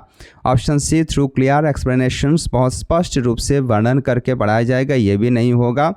Option D in an integrated manner, तो इंटीग्रेटेड मैनर होगा सही कथन, क्योंकि ये जो LSRW है ना, ये बिल्कुल अलग थलग नहीं है। इन सबको जब हम एक साथ मिला करके इंटीग्रेट करके बच्चों को पढ़ाने का प्रयास करेंगे, तब बच्चे का जो भाषा स्किल है ना, ये बहुत शानदार तरीके से विकसित होगा। क्योंकि एक भाषा सीखने के लिए ये चारों प्रक्रिया बहुत ही महत्वपूर्ण है। किसी एक को अगर हम छोड़ देंगे तो एक भाषा परफेक्टली सीखा नहीं जाएगा। देयरफॉर ऑप्शन डी हो जाएगा इसका सही जवाब। आगे बढ़ते हैं क्वेश्चन नंबर 18।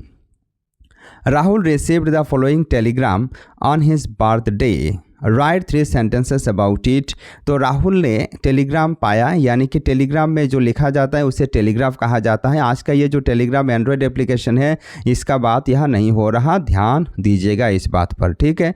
यहाँ टेलीग्राम में जो लिखी जाती है उसे टेलीग्राफ कहा जाता है, याद रखिएगा। तो राहुल ने एक टेलीग्राफ पाया, ठीक है, अपने जन्मदिवस पर। उसने क्या किया, राइट 3 सेंटेंसेस अबाउट इट। तो उसने अपना जो टेलीग्राम पाया इसके ऊपर 3 सेंटेंस लिखने के लिए बोला गया। तो द इनपुट इज़ गिवन, वो सेंटेंस उसने लिखा, ठीक है, राहुल ने लिख दिया वो sentence. This writing task requires this skill, तो ये जो लिखने का कार्य है इसमें क्या शामिल है आपको बताना है, किस स्किल पर जोर दिया गया है। ऑप्शन ए एनालाइजिंग, यही होगा इसका सही जवाब। क्योंकि देखो टेलीग्राफ राइटिंग एक ऐसा राइटिंग है जिसमें एनालाइज करके हमें लिखना पड़ता है, तो इसीलिए वेरी सिंपल इस क्वेश्चन का सही जवाब हो जाएगा ऑप्शन है एनालाइजिंग, नोइंग, अप्लाइंग, क्रिएटिंग नहीं होगा। हमारे बहुत सारे विद्यार्थी क्रिएटिंग पर टिक कर देंगे, क्योंकि उनको लगेगा राहुल ने तो अपना बर्थडे पर 3 सेंटेंस लिखा है तो इसने सेंटेंस को क्रिएट किया है, बनाया है, लेकिन ये सही नहीं है। टेलीग्राफ आप जब लिखते हैं तो उसमें एनालाइज करके ही लिखना पड़ता है। आगे बढ़ते हैं question number 19। An exemplar of a question to final और restrict a respondent's answer is, तो इसका जो मतलब होता है an exemplar of a question, एक ऐसा सवाल है, क्वेश्चन है, ठीक है, जिसका जो उदाहरण है ये क्या कर देता है ना, जो शिक्षार्थी है यानी कि जो जवाब देने वाला है, रेस्पोंडेंट्स है, उसका जो जवाब है उसको रेस्ट्रिक्ट कर देता है, उसको नियंत्रित कर देता है। तो ये क्या है, निम्न में से कौन सा सही होगा, इसका सही जवाब होगा आपको बताना है। तो चलो एक एक करके हम देखेंगे। Option A what do you think of the weather, आप वेदर यानी कि आबोहवा के बारे में क्या समझ रहे हो। ये तो बिल्कुल रेस्ट्रिक्ट कर दिया गया है, ठीक है, ये रेस्ट्रिक्ट कर दिया गया है। आप सिर्फ अपना जो वेदर है, पर्टिकुलर एक दिन का वेदर के बारे में ही आपको बताना पड़ेगा, इसीलिए इस क्वेश्चन का सही जवाब ऑप्शन ए होगा। अब हम जानते हैं ये फाइनल मतलब क्या है, फाइनल क्वेश्चन का मतलब क्या है। देखो इंग्लिश में हम पहले समझेंगे। A strategy for ordering questions in a questionnaire in which the sequence starts with the general questions. तो क्वेश्चन आयर में एक ऐसा सीक्वेंस हमें मेंटेन करना पड़ता है जहां क्वेश्चंस यानी कि जो सवाल हम शुरू करेंगे वो सबसे जनरल क्वेश्चन से शुरू करेंगे, सामान्य सवालों से प्रारंभ करेंगे, which are followed by progressively more specific questions. और धीरे धीरे हम क्या करेंगे, जितना आगे बढ़ेंगे ना क्वेश्चन आयर में, उतना हम और ज़्यादा स्पेसिफिक सवालों को पूछेंगे, which are followed by progressively more specific questions। याद रखिएगा, in order to prevent specific questions from biasing general questions। और जो स्पेसिफिक जवाब आएगा यानी कि जो स्पेसिफिक सवालें हैं इनको सामान्य सवालों से अलग रखने के लिए, ठीक है, प्रिवेंट रखने के लिए, ताकि ये दोनों एक दूसरे के साथ बायस ना कर ले, पक्षपात ना कर ले, हम अलग रखने के लिए जो क्वेश्चन पूछते हैं ना उसे कहा जाता है and it is called final approach. इसे फाइनल अप्रोच कहा जाता है, ठीक है। तो सामान्य क्वेश्चन और जो स्पेसिफिक निर्दिष्ट क्वेश्चन है ये एक दूसरे के साथ मिल ना जाए, ये एक दूसरे के साथ पक्षपात कर ना ले, इसीलिए जो क्वेश्चन डिज़ाइन किया जाता है उसे कहा जाता है फाइनल क्वेश्चंस, और ये जो पद्धति है उसे फाइनल अप्रोच कहा जाता है, याद रखिएगा। चलो आगे बढ़ते हैं question number 20। A dual language classroom consisting of students speaking a native language and the target language is beneficial because it। तो ड्यूअल लिंगुअल क्लासरूम का मतलब है जहां दो भाषाओं में बातचीत किया जा रहा है, ड्यूअल लैंग्वेज क्लासरूम इसे कहा जाता है। ठीक है। यहाँ क्या कर रहे हैं बच्चे, एक नेटिव लैंग्वेज यानी कि अपना होम लैंग्वेज या फिर मदर टंग बात कर रहे हैं, और दूसरा है क्या, टारगेट लैंग्वेज यानी कि इंग्लिश भाषा का क्लास है तो इंग्लिश, हिंदी भाषा का क्लास है तो हिंदी। ठीक है, तो ये बच्चों के लिए ज़्यादा फ़ायदेमंद है, क्योंकि इसका कारण क्या है आपको बताना है। जो ड्यूअल लैंग्वेज क्लासरूम में यहाँ मातृभाषा यानी कि नेटिव लैंग्वेज में बच्चे बात करेंगे और टारगेट लैंग्वेज में भी बच्चे बात करेंगे, इसका उद्देश्य क्या होता है या फिर इसका कारण क्या है, ये बच्चों के लिए फ़ायदेमंद है, क्योंकि ये बच्चों को क्या करेगा, उत्साह प्रदान करेगा। जो टारगेट लैंग्वेज है यानी कि इंग्लिश लैंग्वेज है या फिर जो भाषा आप सिखाना चाह रहे हो ना, जिस भाषा में आप क्लास ले रहे हो, वो भाषा को क्या करेगा, बच्चों के साथ इन्वॉल्व करेगा। ठीक है, और बच्चे क्या करेंगे, speaking students learn another language and vice versa, क्योंकि एक ही भाषा के साथ बच्चे क्या करेंगे, दो भाषा को सीखेंगे, दो भाषाओं का प्रयोग शैली सीखेंगे, तो ये बच्चों को मोटिवेशन देगा, प्रेरणा देगा। इसीलिए इस क्वेश्चन का सही उत्तर हो जाएगा option A, motivates target language speaking students learn another language and vice versa. जो टारगेट लैंग्वेज है यानी कि आप हिंदी सिखाने के लिए गए हो, हिंदी कक्षा आपका है अभी, तो उस कक्षा में हिंदी बोलने वाले भी स्टूडेंट आपके कक्षा में हैं, तो हिंदी बोलने वाले स्टूडेंट तो हिंदी में बात कर रहे हैं, उनका तो होम लैंग्वेज भी हिंदी है तो वो बात कर रहे हैं, लेकिन इसके साथ साथ आप जब और बच्चों का मातृभाषा प्रयोग करोगे तो ये क्या होगा, बच्चे एक भाषा के साथ और एक भाषा को भी सीखने का मौका पाएंगे। डियर स्टूडेंट्स, आज का वीडियो में बस इतना ही। मिलते हैं आपसे अगले वीडियो में और एक शानदार टॉपिक के साथ। तब तक के लिए आप इसी प्रकार पढ़ाई करते रहो, आगे बढ़ते रहो। जय हिंद।